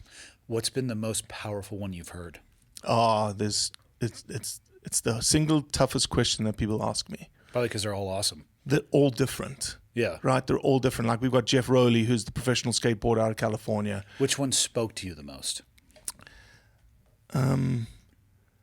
I think the one that has most meaning to me, not spoke to me, because they all have different whys, and I've got a unique why, and when it speaks to me, then that person's why resonates with my why. But the one that speaks most to me is that it was really early on. It was a guy called Cuz Strickland. He lives in Mississippi, and it happened to be that my parents were visiting Mississippi at the time, and I said to Cuz, I said, "Hey Cuz, would you mind my dad coming with us to film you?" He's like, "No problems." And then he says, would your dad like to hunt? And at this time, I've never hunted with my dad. Only the dove hunting. I've never done big game hunting. I said, man, that would be amazing. Had he ever big game hunted? He hadn't hunted since the mid-'60s. Okay. In Africa. Hadn't shot a gun since the mid-'60s. So he comes, we deer hunt, and on the way up there, my dad says to me, he says, "What's this whole blood origins thing?" And I explain. He's like, I don't get it. Old school dad. I was just going to say, you got to love your dad. Like, Old school. Like, that sounds like a fucking stupid idea. Thanks, Dad. Old school. And so we hunted, we didn't get anything. The next morning, I sat down Cuz and I interviewed Cuz. And my dad was sitting on a rocking chair behind me. And once I'd finished, I stood up and I went back to him and I said, "How was that?" And he goes, "Now I understand. Now I understand." So later that afternoon, we got in a deer blind and 3 does stepped out, probably 90, 95 yards. I said, "Dad, can you see him?" And he's like looking through the scope and he's looking up and he's looking through the scope and looking up. I was like, oh my God. And I said, "You see the one on the left?" Yep. I said, she's broadside right now. Just do what you need to do. Gun goes off. We all look at each other going, shit, he missed. And he's got a bad back. And I'm like, "Look, just stay right here. We're going to go look for blood. Just stay right here." So we go down the food plot. Can't find blood. We did a big circle. And as we do the big circle, like 30 yards, all we see is a white belly. I was like, oh my God, he did it. He killed it. And we're hooping and hollering and hugging each other. And all I hear is the old man going, what are you yelling about? I was like, "What are you doing over here?" He's hobbling down the food plot. I said, "You killed it." And he's like, "I did?" I said, "Yep." And the guy hadn't shot a rifle since the mid-'60s. And he shot it in the heart. I was like, damn, okay. And so that to me is the most meaningful thing, because I never, ever, after that, I've never hunted with my dad again. That was the only time I ever got to hunt with him. And he died, 3 years ago. And so interestingly, I told you I had a really good story before I started talking about my grandfather. And it actually happened to me yesterday as I was flying up here. You are a proponent, obviously, of guns. Yes. And you have probably good stories of guns. I have good and bad. Do you have, what would be the oldest gun that you own? Do you know? Oh. I am not somebody who collects antiques, so any gun I have would be of the modern era. Okay. So my grandfather, as I told you, was a storyteller, wrote a bunch of stories. One of the stories that he wrote that I've read lots of times is called Guns in My Life. And one of those guns is a 270 Seiko that I have from the 1960s. And then he talks about a .416 caliber that he bought off of a Portuguese woman whose husband used it to kill somebody with. And Quite the provenance. He bought it from her because he needed a big game rifle to hunt buffalo with. And he wasn't comfortable with a .375. He wanted a .416 Rigby caliber or higher. So he got this gun. He talks about it. It moved from my grandfather to an individual in the mid-'90s as a loaning of the gun. Mozambique had gone through a revolution at that time. He had to get rid of his guns or smuggle them out to South Africa. And so we talked to this guy in the mid-'90s saying, hey, could we get the gun? This is 1993. I've got a fax from my father, February 16th, 1993, that says, we're loaning you this .416 caliber. Here's the serial number. Let us know when we can get this rifle back. Rifle disappeared. Shocker. Until 3 years ago. No way. 3 years ago, because Blood Origins I've been talking about my grandfather, been talking about this gun. There was 2 professional hunters sitting in the Orange Free State, it's the middle of South Africa, in the middle of nowhere, sitting around a fire, talking, having stories. And this guy, Rudy, says, hey, let me tell you about this gun. And James goes, oh, tell me about it. And Rudy goes, oh, it belonged to a guy called Leo Kröger in Mozambique. And James says, what? Who did you just say? And he said, Leo Kröger. And he says, that's Robbie Kröger's grandfather. And Rudy goes, I don't know who Robbie Kröger is. James goes, I know who Robbie Kröger is. And he leaves me an Instagram voice note that says, I think I found your grandfather's gun. Fuck. Send me pictures, send me my grandfather's book, send me everything. I was like, okay, I don't know how to validate that this is the gun. Okay, can we find the guy in the mid-90s? Did you sell the gun? We found the guy in the mid-90s within 2 days. Yes, I sold the gun. Okay, now let's find the serial number. Oh, unbelievably, after 5 moves, 2 different continents, I still physically have the fax from 1993 that had the serial number 1911, and the gun had a serial number 1911. It's the gun. No way. So last November, I go back to South Africa for the annual general meetings of hunting associations. I meet Rudy. I buy the gun. I touch the gun. We podcast about the gun. I'm going to export the gun now. Export it, send it to the companies, get everything lined up, get shipped in May. Middle of June, I get a notification from the exporter, gun's gone missing. Gun's gone. I said, how is it gone? It got scanned into the airplane in Johannesburg, did not get scanned off the plane in Atlanta. So I said, okay, I know what happened. Yeah. It went up the ramp in Johannesburg. They took the picture. It then got taken off the ramp and got given to a rhino poacher because it's a 416 Rigby. I know what happened. Now give me my money back. No, we're not giving you money back.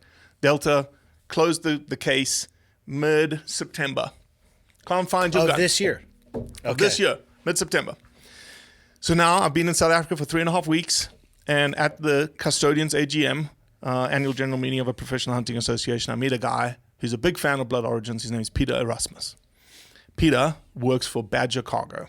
That's his company, in the cargo business. And I tell Peter about my gun going missing, my grandfather's gun going missing. He's like, oh, will you share the waybill number with me? Let me do some digging. Yeah. I said, sure. Sent him everything. Last Thursday. And he sends me an email 3 days ago, which says, your gun was labeled to go here. Documents were labeled to go somewhere else. So the gun has no documents. The documents have no gun. The aeroplane left Johannesburg. It stopped in Cape Town. It stopped in San Jose. Your gun was in a compartment with 9 other guns. The eight guns were passenger cargo guns. Yours was, or passenger luggage. Yours was labeled as cargo. We're still investigating. I was like, jeez, how did you find all that information? Yeah, that's way farther down the road than you were before. Wait. So 7:30 yesterday morning, I get on the plane from Memphis, Tennessee to Salt Lake City, and Peter Erasmus calls me. And he goes, when next are you going to be in Atlanta? I said, please tell me what you're saying is true. Yeah. And he goes, I found your gun. Where was it? It was, as we suspected, labeled as passenger luggage. Yep. And just unclaimed, sitting in unclaimed luggage in Atlanta. And so he sent me a picture, and so it's on the plane to come to Memphis next week. No way. Mm-hmm. That is amazing. And so I'm going to get it back. Is that hard to import a firearm like that? It's not difficult. You just got to do get the all right your paperwork. permits. Yeah. What are you going to do with it? Oh, I'm going to kill buffalo with it. I was going to say you should go squirrel hunting or something like that. So so you can't hunt buffalo right now. My grandfather hunted buffalo in a place called the Save River in Mozambique.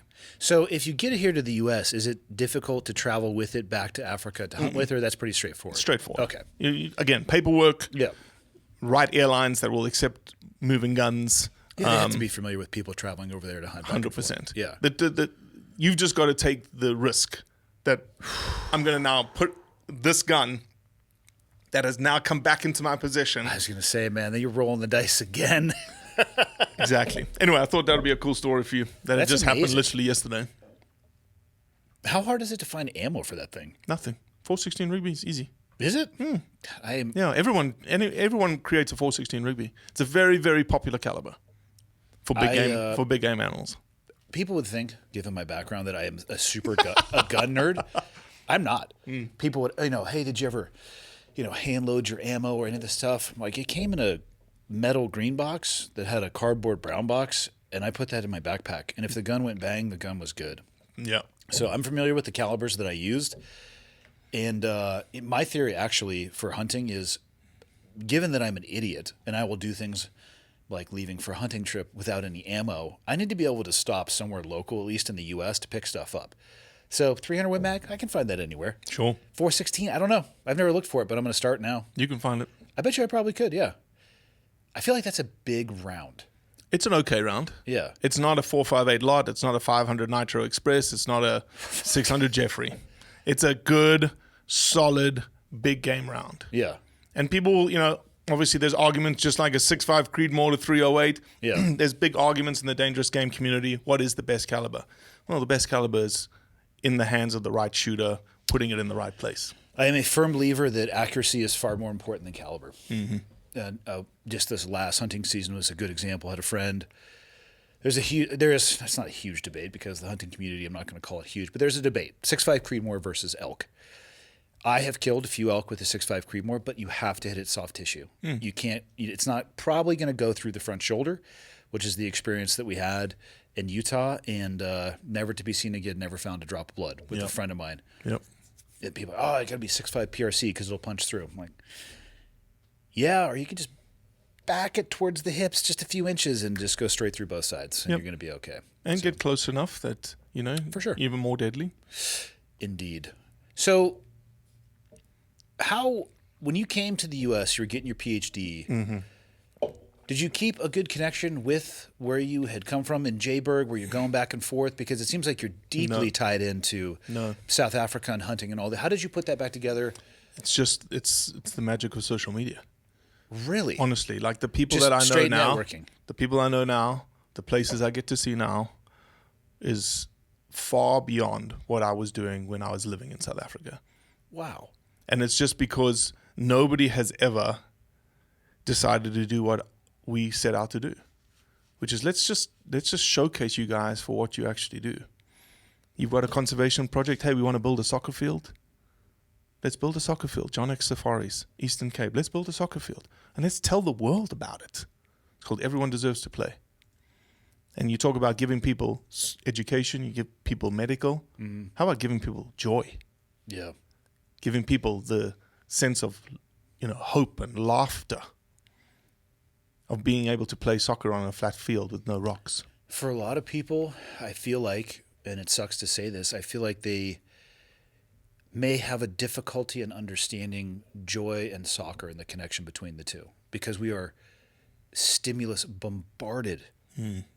Whereas, like we talked about, I think we opened with just talking about the stark difference between essentially the have and the have not.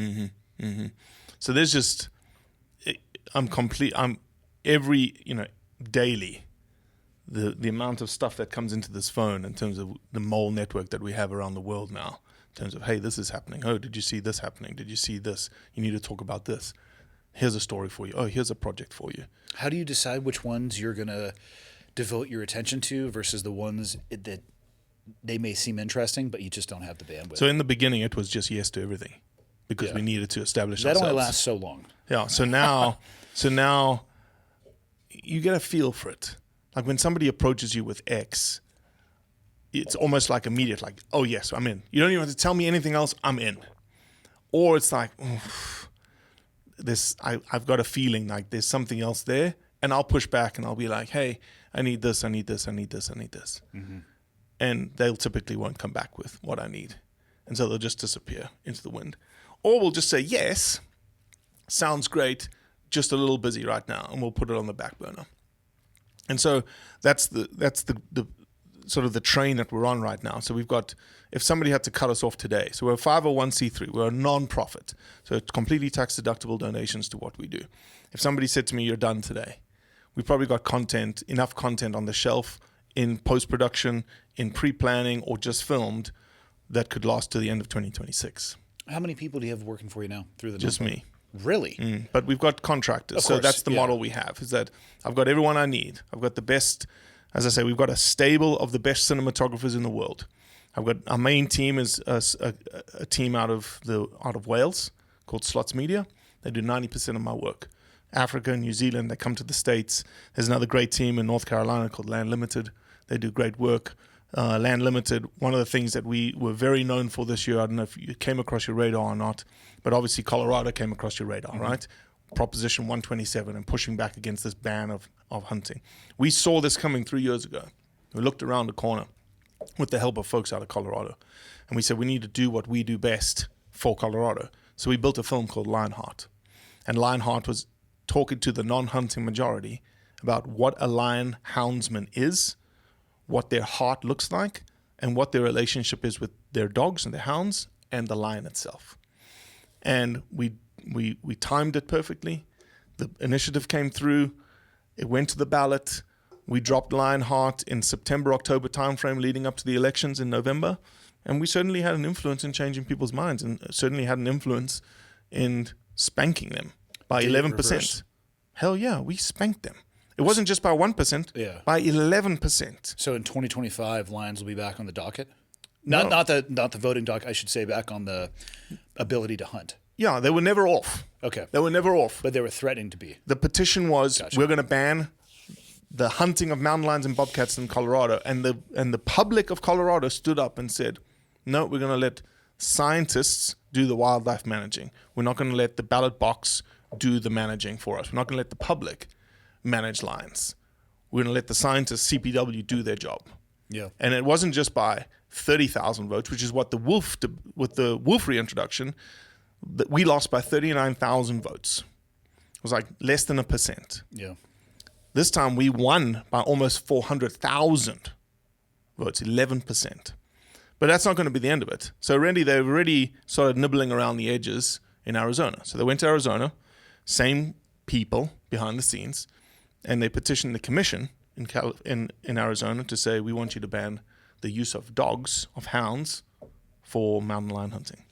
Do you think the people that are on the opposition of this, is it a moral position for them? What do you think that drives them? Just an anti-hunting? They just 100%. Yeah. They just hate hunting.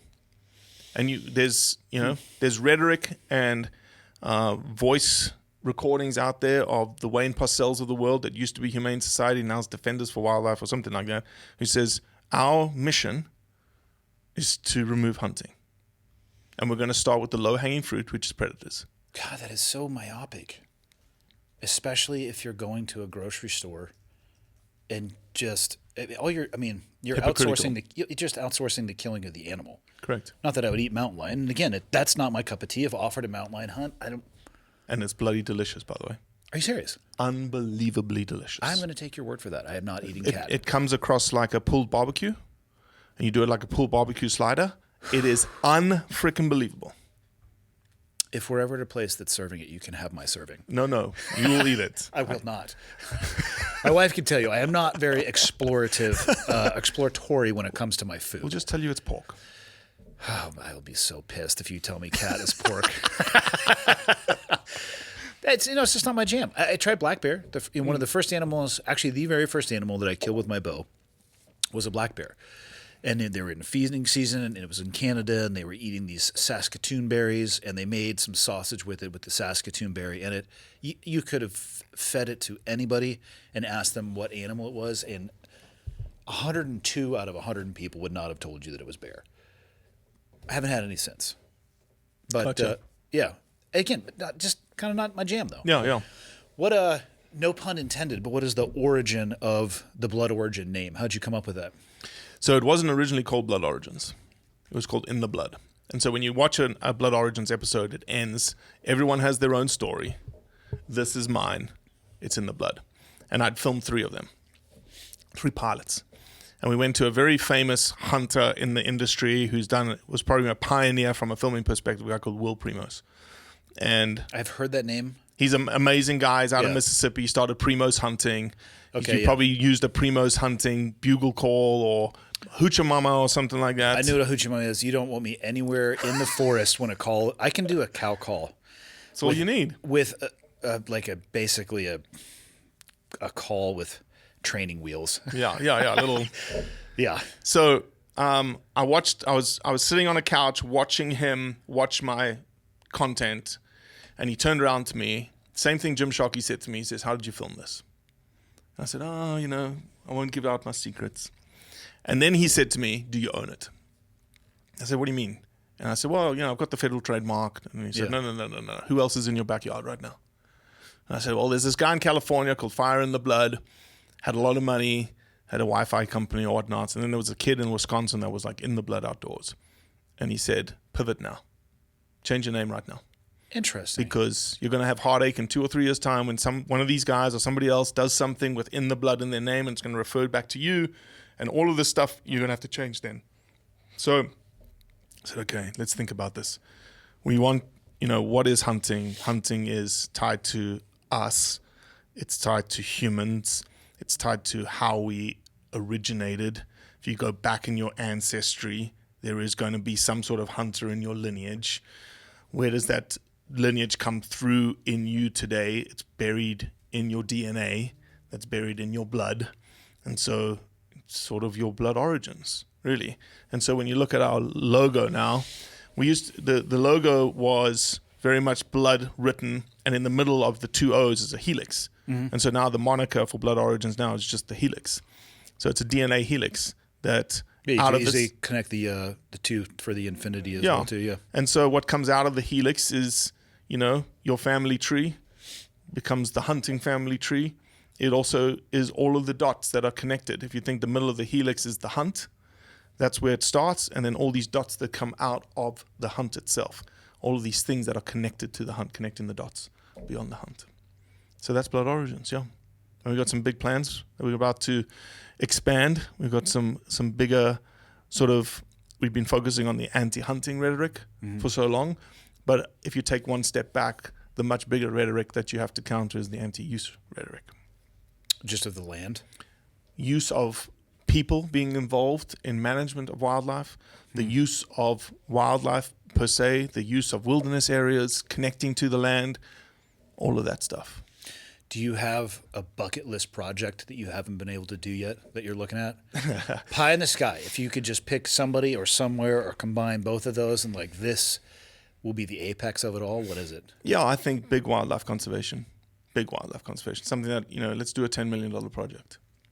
And let's splash it on CNN and Fox and everywhere in the world and say, look at what hunters are doing. Just watch. Look. It was shocking to me, the stats, at least the most recent ones that I've seen. Hunting is on a decline in the United States. I don't know where it is globally, but I say that is based off, I believe, though, permit and tag sales. The data I saw that it was actually had trended a little bit in the opposite direction. So the data that you're seeing is in terms of percentage of Americans that hunt. Mm-hmm. Yes, that percentage is going down. But is that just due more to population growth? 100%. Yeah. It's all relative, right? When you look at the population of hunters in the U.S., it typically fluctuates between 11 to 15 million. It sits around there constantly, and it's been it's very constant. That's it. That's all we are. What are we now? 364 100%. million? So we're about 4% of the population. Wow. But when you rewind the clock to when we were 280 million in America and we still had 14 million hunters, we were 7-8%. So the percentage is going down, but our numbers are staying relatively constant.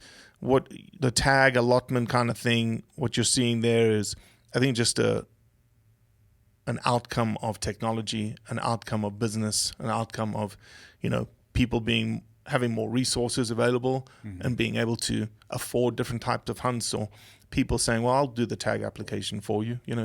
Somebody else does it for you. And so there's a little bit more pressure, a lot more people wanting to be involved in certain hunts. And so that's why you see more pressure on certain places. Would you say, splitting your time, so you call Memphis home now? Memphis is home, yeah. My wife's family's in Memphis. Two savages can go spend weekends with the grandparents. Wife is super happy. And so, yeah. Does she hunt? She does not. She has a PhD in 18th century Gothic literature. She's a horror writer. A PhD in 18th century Gothic. Incredibly intelligent, super articulate. I have never heard the pairing of those words. I cannot in my life. have an argument with her, because it's like I get schooled every time I have an argument with her. And she's just cranking out literature? Yeah, so she's done 2 nonfiction books. One is called Monster She Wrote, and Monster She Wrote is a a non-fiction biography of 70 women, I think, or 54 women, and that the horror genre was actually built on the backs of women, not on the backs of like a Stephen King. And she's got a second book called Toil and Trouble, which is about spiritualism and the occult. And she just landed a contract for a third book, non-fiction, all about horror in the water. Sharks, sirens, krakens, depths, darkness, that kind of stuff. The first one of those, I don't like at all. Yeah. I don't know if any of those other. I mean, it's dark, deeper you go, but the Kraken, I don't know. I don't know if she put the kraken in there.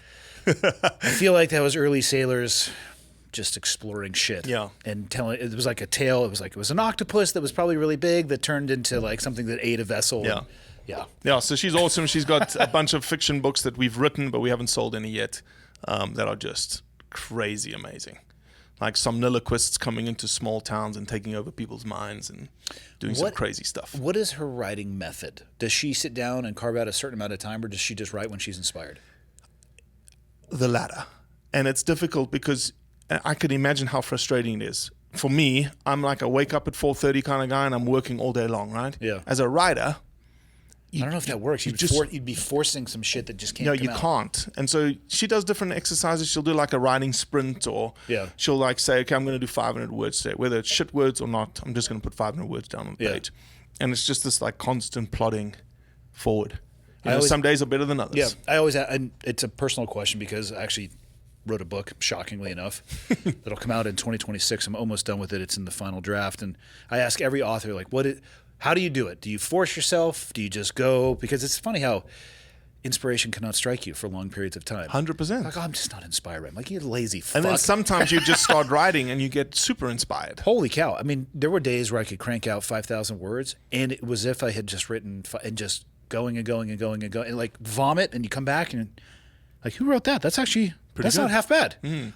And then other days where to he, fuck, not today.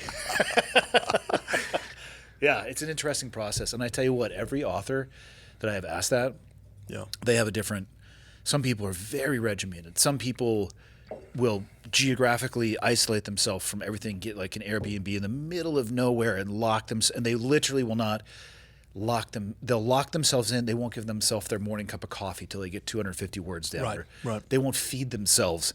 Like, okay, whatever. I mean, if that's how you pay your bills, pay your bills that way. But I played around with I'll write when I'm inspired. And it was funny how often I could tell myself I wasn't inspired. I'm not inspired this week. I just don't want to force it. Exactly. So yeah, Memphis, Tennessee is home, man. Wow. 21 years in Mississippi, and then 2 years now in Memphis, Tennessee. What percentage of your time is actually spent in the U.S.? Because obviously you're deeply still tied into South Africa. This year we're on I would say we're on the rocket ship more than ever now, and it's what we've built. Yeah. And so that's why one of the reasons why we moved back to Memphis is to give my wife support. I think I'd have to total it up, but this year I think I was gone probably 180 days. As far as content-wise, are you focusing more in the South Africa region? Are you still doing content? It's just good low-hanging fruit. Yeah. But no, we're definitely. So we've got. I have to pinch myself sometimes because sometimes I'm going to forget content that I have as I go through this with you. So we've got a documentary coming out of Georgia that's about hunting, saving sea turtles. That's about to come. That's about to be finished. We're working on wild horses in Arizona. We're working on a project called Saving Bambi in Belgium and France. We'll move to Germany next year. We've got two big stories coming out of Australia tied with meat, because Australia has Australia and New Zealand have a very unique system in that a lot of the animals, most of the animals, New Zealand, all of the animals, are non-native, technically pest invasive species. So all the deer species. All of them in New Zealand are? Every single one in New Zealand. Really? Yeah, New Zealand never had any species of mammal on its it'd be a little bit little too much island. It'd be a little bit too much Only of a bat. swim. Yeah. Only a bat. That's why they had flightless birds. They were the biodiversity mecca of flightless birds. That makes sense. And ducks that nest on the riverbanks and stuff. And so we've got a couple of big pieces coming out of New Zealand. We've got some pieces coming out of Africa next year. Big elephant pieces coming out of Botswana. Big elephant piece coming out of Tanzania and Kenya. So we're pretty much everywhere, all over the world when it comes to documentary. And that's just the documentary content of impacts, benefits, and consequences. Then we're just addressing political issues that people are raising around hunting and pointing out the fallacies, pointing out the falsehoods, pointing out here's the truth when you start talking about South Australia is about to ban bow hunting. Well, why? Why? Because it's from their rhetoric, it's unethical and inhumane. And I start Based off of what? based off of the rhetoric that is bow hunting is archaic. Bow hunting doesn't kill as efficiently as a rifle. And so in that specific example, like my job is to say, okay, let's think through this a little bit. Yeah, I was gonna say, there's a lot of gray area there. Well, A rifle doesn't always kill quickly either. That depends on the accuracy of your shot. You gut shot an animal, that's 24, 36, 48 hours of suffering, if not longer. yeah. And any weapon will do that. Yeah. But let's just look at bows for a second. Are bows getting quicker? Yes. When you practice your bow hunting, why are you practicing? So you can be the most ethical hunter possible. Be as lethal as you possibly Correct. can be, because Yeah, you want to. You want the animal to die. Yeah. Because you want to. Let's be honest for a second. You want that animal. Yes. Okay. So you want to be as lethal as possible, so you're as efficient as possible and as effective as possible. Yes. Okay. Are broadheads getting better, sharper, or less effective? Better and sharper. Are arrows becoming more stable in flight or less stable in flight? More. And you've got practice. Yeah. Okay. Then let's talk about medical mechanics. You've probably been cut by a very sharp knife sometime in your past. I have cut myself with almost every knife that I've ever owned Okay. because I fuck with them constantly. When you cut yourself with a very, very sharp knife, does it hurt? No, It doesn't hurt. Why doesn't it hurt? because it's so sharp. It's so sharp that there is no pain from a laceration. Yeah. Okay. So when you bow hunt, what you're creating is a laceration. You're not causing an impact collision that a rifle bullet does. A laceration through bow hunting is designed to create massive blood loss. And so the animal is going to die through hypovolemic shock. It's going to have blood loss, it's going to lose consciousness, and then it's going to die. Often within seconds. And when you look at the medical literature, if you're going to, again, let's assume the rhetoric from the other side, that it's painful, then let's look at the medical journals, the medical science around lacerations in humans and ask the question of pain in that science. And the science shows that there is very little pain associated with those lacerations because of how effective they are. Mm-hmm. Then that should translate to bow hunting. And also still left out of that conversation, and we were talking about this when it comes to, this goes right back to you make an Instagram post, I put one up with my wife Leah, the bull that we got in Utah, and there will always be, and is always one, how could you, paraphrasing broadly, how could you be so mean and impart so much pain and suffering on that animal? And I agree with everything you're saying about bows. I was deer hunting with Dudley in Iowa, and he was letting me use one of his new T2 broadheads. The wound channel, the cut on that, the velocity and volume of blood that came out, I've never seen anything like it. Yeah. And it was an expandable, and I've used expandable and fixed, and pros and cons of both, but a leap forward in technology. That thing went 100 yards at the pace it was going, less than a dozen seconds. It was dead on the ground. Mm-hmm. But to get back to, the comment that is always going to be there of, how could you hurt an animal in that way? How could you impart so much pain? I get that.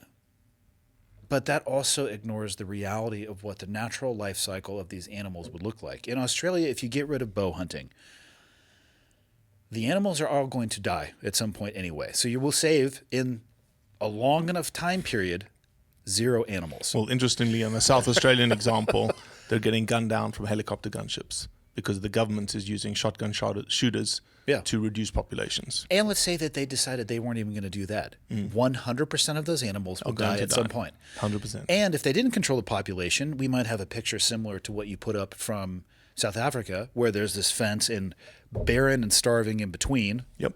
but there's probably going to be no fence, so it's going to be barren and starving. I've been around. I'm not a distinguished hunter by any stretch, but I've been out in the backcountry enough around these animals to have seen the dead heads sitting there and the carcasses that were destroyed by other animals, and the damage to tissue, the damage to muscle, the infection. I'm no expert, but most of the stuff you see that nature is bringing upon, the Grim Reaper of nature, is not sitting in a hospital bed with a morphine drip fading off into the sunset. Just go to the Instagram page, Nature is Metal. 100%. No, look, Mother Nature It's savage as fuck. She's a bitch. Yeah. All right? She has no ethics. No. She has no rights. She's cruel. She's violent. And there is no morals, as we've said. There's no ethics. There's no morals. There's no rights. So how does that anti-hunting person in Australia, do they just want nature? They're okay with that if it's nature? Yeah, it's interesting. Australia, again, is such a unique example. They will say we want to ban bow hunting, in which we've all seen videos of arrows zipping through animals, and the animal just like stands lifts its there. head and goes, Yeah. what just happened? And then gets a little drowsy. But they're and then- completely okay with a helicopter going up with shotguns and putting 6 or 7 rounds into an animal and it not being killed immediately. Now, don't get me wrong. For the majority, those guys are professionals and they do their job and they get it done. But there's still inhumane, ethical questions around that practice. And if you've got ethical questions around bow hunting, you should have ethical questions around that too. Writ large, is that community okay with the helicopter stuff because it's the government, but not okay with the bow hunting? The anti-community? Yeah. Yes. That is what? Yeah. That is some mental hoops you have to jump through. 100%. 100%. Like it doesn't make sense. It makes Not no really. logical sense. Yeah. It's Yeah, a completely different system of management down in Australia and New Zealand. What's wild too is, there's the aspect of, and if ever anybody's hunted and watched animals in their natural habitat, man, when a bow hunt goes well and they don't even have ever known you were there, they drift off into whatever is next because you take the time, you buy the best gear that you can, you tune your arrow to your bow, and you're looking for broadheads and you're keeping them sharp, and you have a practice set and then you have your hunting set, and the two shall never mix because you don't want a dull arrow. The stress level at that animal, I don't even know if it would necessarily register. I've been around animals enough to watch what happens when they're getting chased around with helicopters. We're talking two different from a, and again, this is a human watching an animal, but just watching their behavior, the wideness of their eyes, the panic nature of their breathing. Getting gunned down from a helicopter is far, far less, or far more stressful, I should say, than a bow hunter out there. And which, by the way, your odds of bow hunting animals from the ground, it's not that good anyway. Yeah. Yeah. No, look, it is a bit asinine when they compare those two mechanisms to one another. And, honestly, it just comes down to, again, ignorance and a rhetoric that is, we hear you, but we don't hear you. All your arguments make logical sense, but, hey, we've got these people chirping in our ear that give us money, that have politically backed us, that have asked us to push this ban moving forward because we just don't like the idea of hunting. Why does it always have to come back to money? Always. I need more of it. More money? Yes, so I could just behind the scenes puppet master people. That'd be amazing. I don't know if it would be. I feel like you need a shit ton of money, and I would want to spend it on other things. Yeah, probably. Probably. My vision board would be full of other things. It'd be full of more helicopters and more dogs, and obviously a pet rhinoceros. Pet rhinoceros, yeah. What's the most hard? Would you take a black or a white rhino? You know the difference? Black's a lot more aggressive than a white. Yeah. I would like more of a domesticated rhinoceros that I could ride around the I house. don't think there's such a species. Can you housebreak them? I feel like they would take a dump the size of this table. They'd take it and then they'd scatter it with their feet. Michael, so you just currently spread it everywhere. Michael is currently our dog watcher. We have a mini dachshund. Would you be willing to watch a rhinoceros if I had one and clean up after it? I would charge a little bit more than. Why do you have an echo in your own headset? Oy, oy, oy. I don't know. First day on the job? Turn your mic off. Whoa, that's weird. I think it's you guys. Where is that coming from? It's coming from your You. speaker.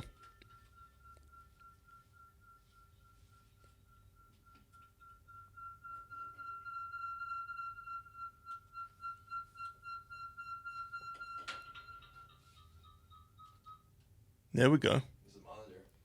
Is the monitor still on? No, I turned it off. Turn it back on. You got to see which camera you're using.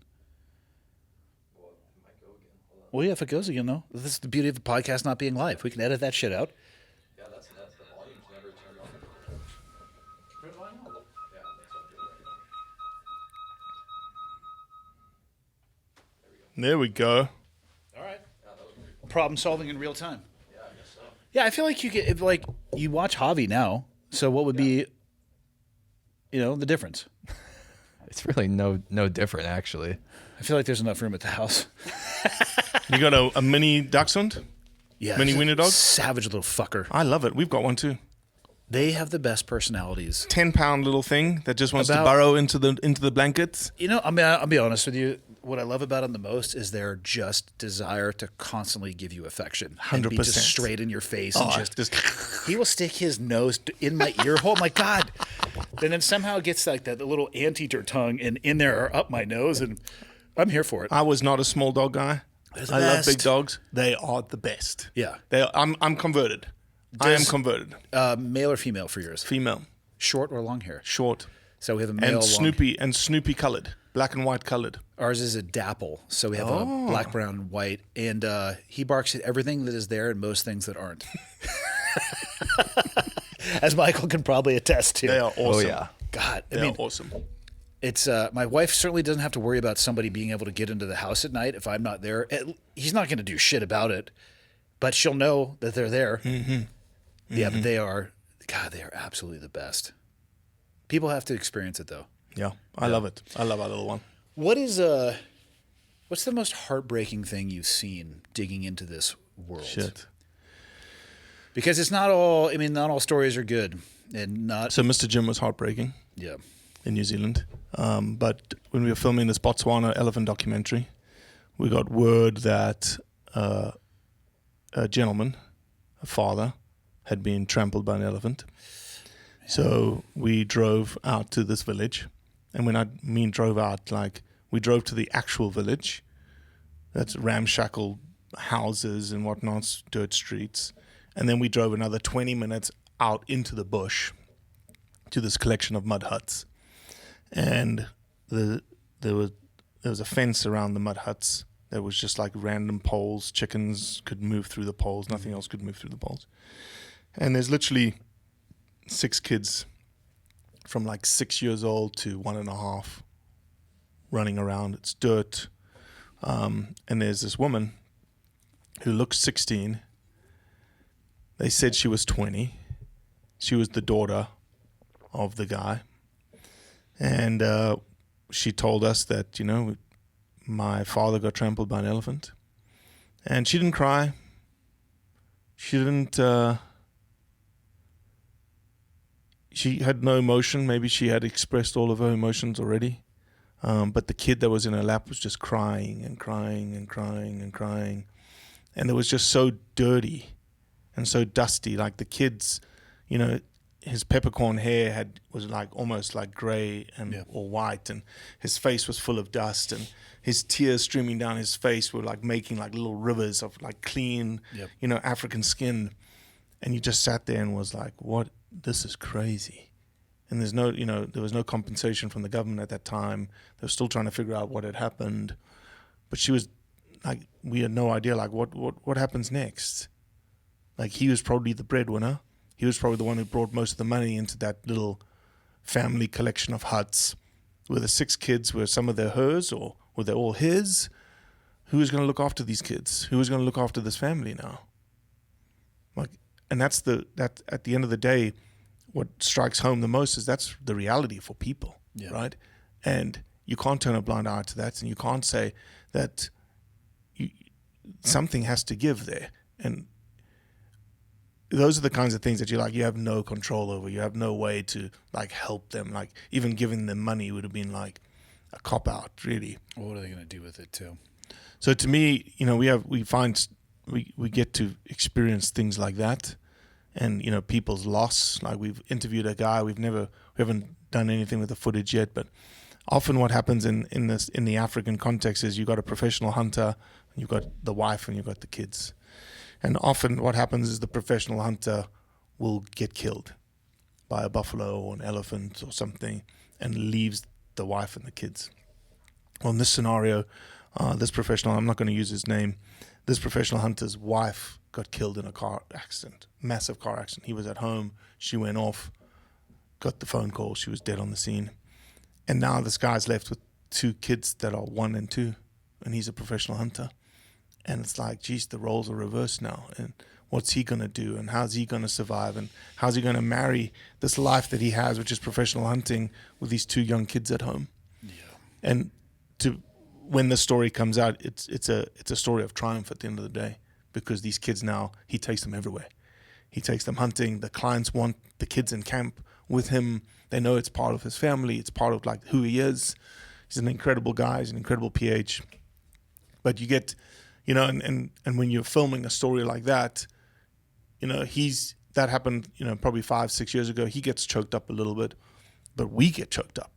Like we're listening to this guy pour his heart out. And I think that's the thing that puts us in the position that we're in, is that we get opportunities for people to just break open their hearts and they express all of the emotions. We filmed a guy that was winning an award for Safari Club International Hall of Fame Award. His name was Scott Chapman. Scott Chapman was your size.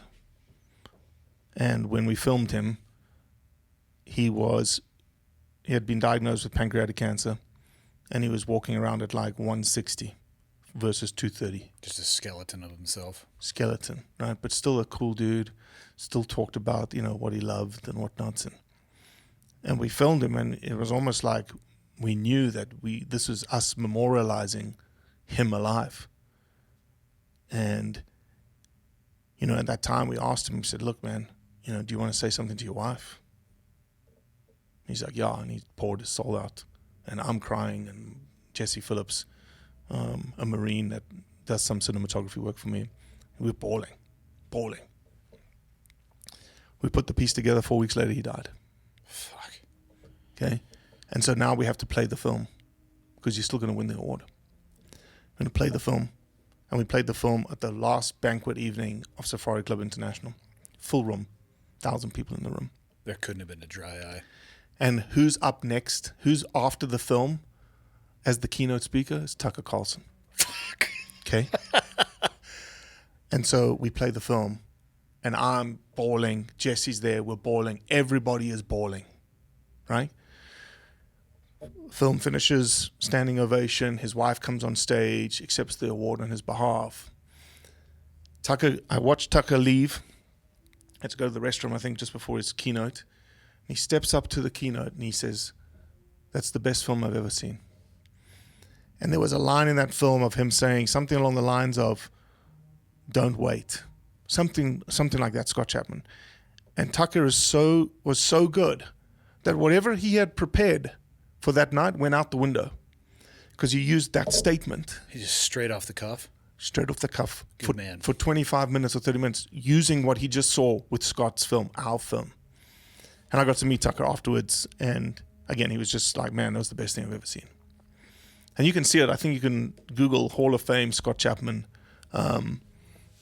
Super, super powerful. And again, a privileged position that we were in, and a hard position, because we're memorializing this guy forever. We're giving him immortality. Yeah, what a time capsule. And we better do a fucking good job. Because if we don't, we've denigrated this guy and what he's done. You guys will be a group of real assholes. And luckily we're really good at what we do. What a small world. So we were at his Alp Dip Christmas party yesterday. That's where we were. Oh, cool. Yeah. I didn't even say a word to him, but he got up and was talking about it. It was an eclectic and interesting group of people, but very, I would say, hunter-centric as well. Again, I'm not a nicotine user, but are Zins a big thing in South Africa? No. Give it time. Fuck. It's you don't use that stuff, do you, Michael? You know a lot of people that do, though? I know a Yeah, lot of people. I know a A ton lot of of people. hunters. Yeah. Yeah. So I don't know. I guess he has a competing product that they came out with because Oh, the product's called Alp. ALP. Yeah. Okay. ALP, I think. I don't fucking know. I was there for the buffet. Okay. And then Mel Gibson walked by. I'm like, what Oh, the fuck is nice. going on? Nice. I did not speak to Mel Gibson.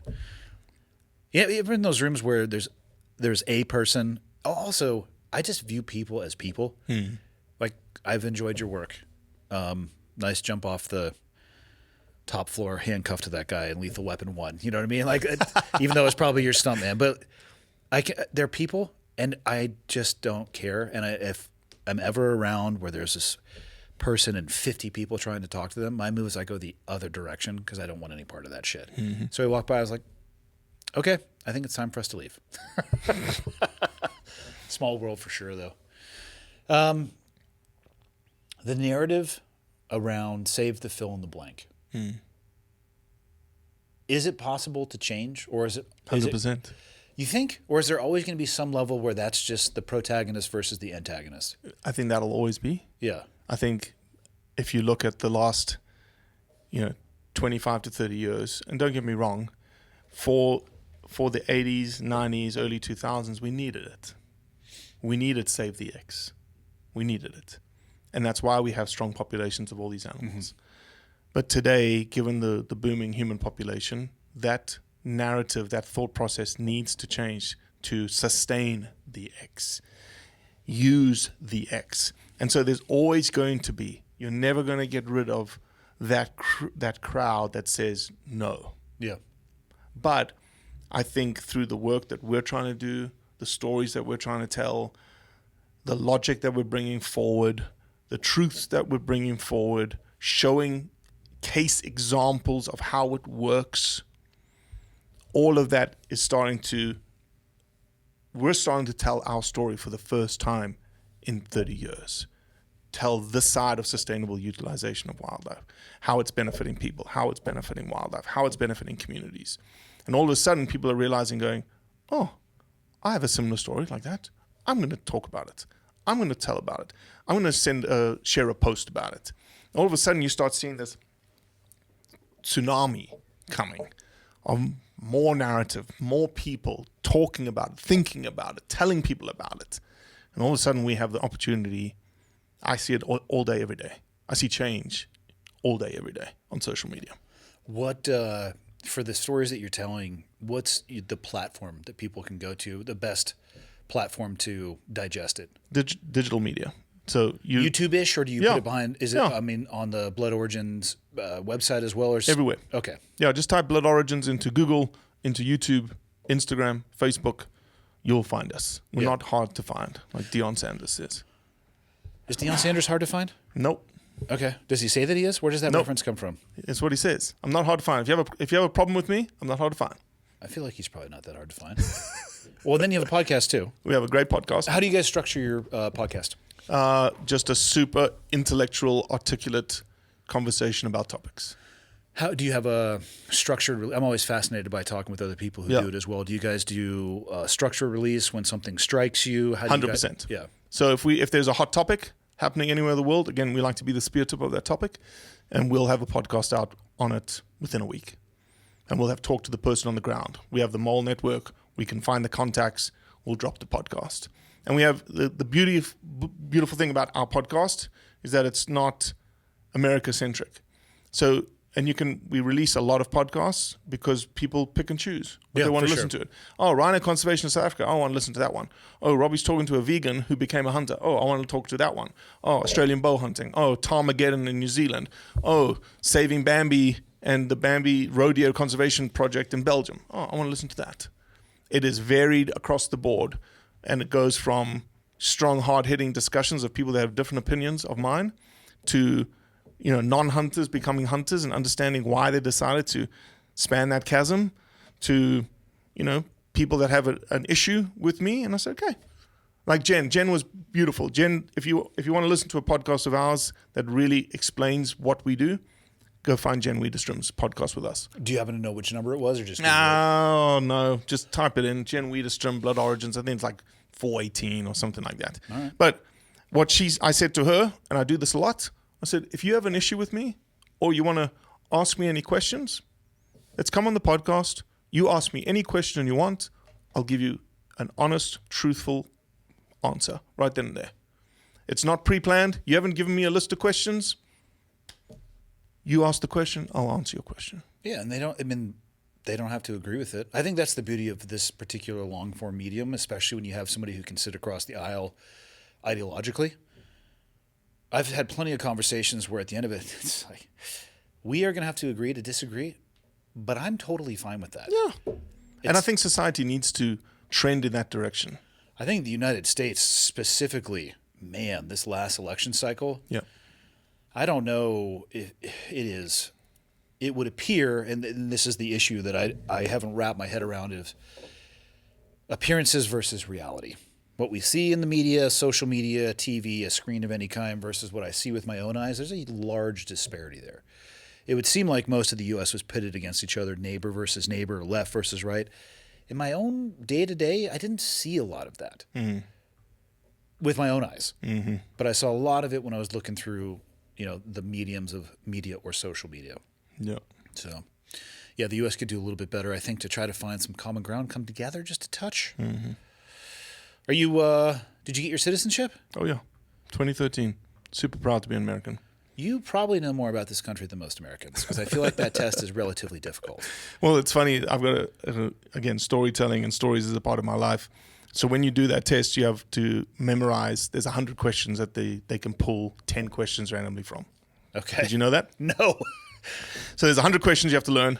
You have to learn them all, and you go in and you sit down. So I was sitting down. And they only give you 10? 10 bastards. Okay, and so you have to sit down, and you sit down in the room that they call you in, and my wife is next to me, Lisa, right? Because she's going to get called in once you finish your test, and you can look around the room and you go like, that seems fake. That's not real. That's not real. And so then you get called back, and they'll start talking about. They'll ask you questions like birthday, where were you born, whatnot. And they don't give you any like, hey, we're about to start the test. And they just launch into the questions. And you have to get verbal. 6. It's verbal. And so you have to get at least 6 out of the 10 right for you to pass. So I got the first 6 questions right. He goes, okay, you've passed. And I said, okay, hypothetically, what if I didn't get all 6? He's like, you'd fail and you'd come back again. I said, okay, hypothetically, I came back again and I failed again. What happens then? And the answer then was, that's it, you're done.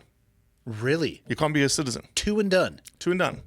That's as I understood it back then. Okay. So I finished my test and he starts asking me some more questions and he goes, okay, wife's name, gave my wife's name. And he goes, wife's birthday. And I said, 8/23/1980. And he goes, you mean 8/27/1980, right? And I said, yes, sir. And so that's not the time to have a brain fart. And so the joke in my family, in the household, is like Robbie passed all of his citizenship tests except the question around his wife's birthday. And he failed that miserably. Was she in the room for that one? No, oh, she was God. not. Exactly. Man. Don't listen to this podcast, Robbie's wife. Make sure you skip that particular section. God. What else did we miss anything? What else do you want to leave people with? Oh, man, again, if you feel that you've been stirred in this podcast in terms of what we do and how we do it, again, we're a 501c3. Everything that you give us is tax deductible from a donation perspective. Yeah. It's what we live and breathe on. But I would ask that if you don't want to give, that's fine. Absorb the content. Share the content with your non-hunting community, with your friends. Equally as valuable. It's equally as valuable. Yeah. And then just follow us, because by following us, what we're trying to do is we're trying to give you, like through this podcast, information and more specifically confidence in that information, so that when you sit at a dinner table and somebody at the dinner table goes, elephant hunting is terrible because they're endangered, you can go, sorry, excuse me, actually they're not. But by the definition of IUCN, they're actually vulnerable. They're not endangered anymore. And you can confidently speak about a topic that you may not have had confidence in before. And then you can say 1 or 2 things, and then you can go, oh, by the way, just go check out Blood Origins. Yeah. You can explain everything. Everything will be explained there. And then say fascist, because there's no argument against that. That's the new buzzword. Fascist. I mean, were you Never not heard it. What? Were you not paying attention to the 2024 electoral cycle? Wasn't that one of the magical buzzwords? It was, hold on, it was like misogyny, racism, or fascist. Those are the three. You're talking about elephants. If you run into, you're like, shit, I don't remember what else to say. Just be like, and you're a fascist if you don't believe me. And they're like, interesting. yeah. Interesting. No, look, again, I know that we shouldn't do this, but big shout out to AG connecting us together. Oh, for sure. I know we had probably touched base like 2.5 years ago, but yeah, I appreciate you. I appreciate the opportunity, the platform. Of course. Everything. Thank you. Yeah. It's, I was not somebody who was actually interested in hunting. It took me picking up a bow and meeting Dudley and him offering me to come on my first bow hunt with him. Right, wrong, or indifferent, my headspace, even moving to Montana, is I just didn't think it was fair if I got to walk around in the woods with a rifle. I mean, and maybe, I don't know the best way to describe it other than you hear a lot of people, and I'm saying this with no judgment whatsoever, they want to romanticize the moment of truth, whether releasing the arrow or squeezing the trigger. And quite frankly, it doesn't do it for me. I enjoy everything leading up to it. It's almost anticlimactic. It's anticlimactic. It's not that I don't enjoy it, but at the same time, it just doesn't overly fill my cup. I enjoy the whole process. Yeah. But that particular moment for me doesn't necessarily stand out. And it wasn't that I had heard stories of people talking about that. It wasn't something that piqued my interest. And then Dudley gave me a 1400s technology that was exceptionally difficult, that required practice, that required you to close distance on an animal that has instincts that wants to stay alive. And you get to play around with terrain and concealment, and didn't have to worry about cover so much. I don't want to hunt elk if they're shooting back because that would be gnarly.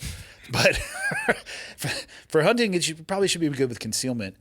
That's what kind of lit the fire. And then actually going out and experiencing it, and the desire to have a little bit more agency about what shows up in my refrigerator. Like right now I have a full freezer that will last my family and my friends for the next year.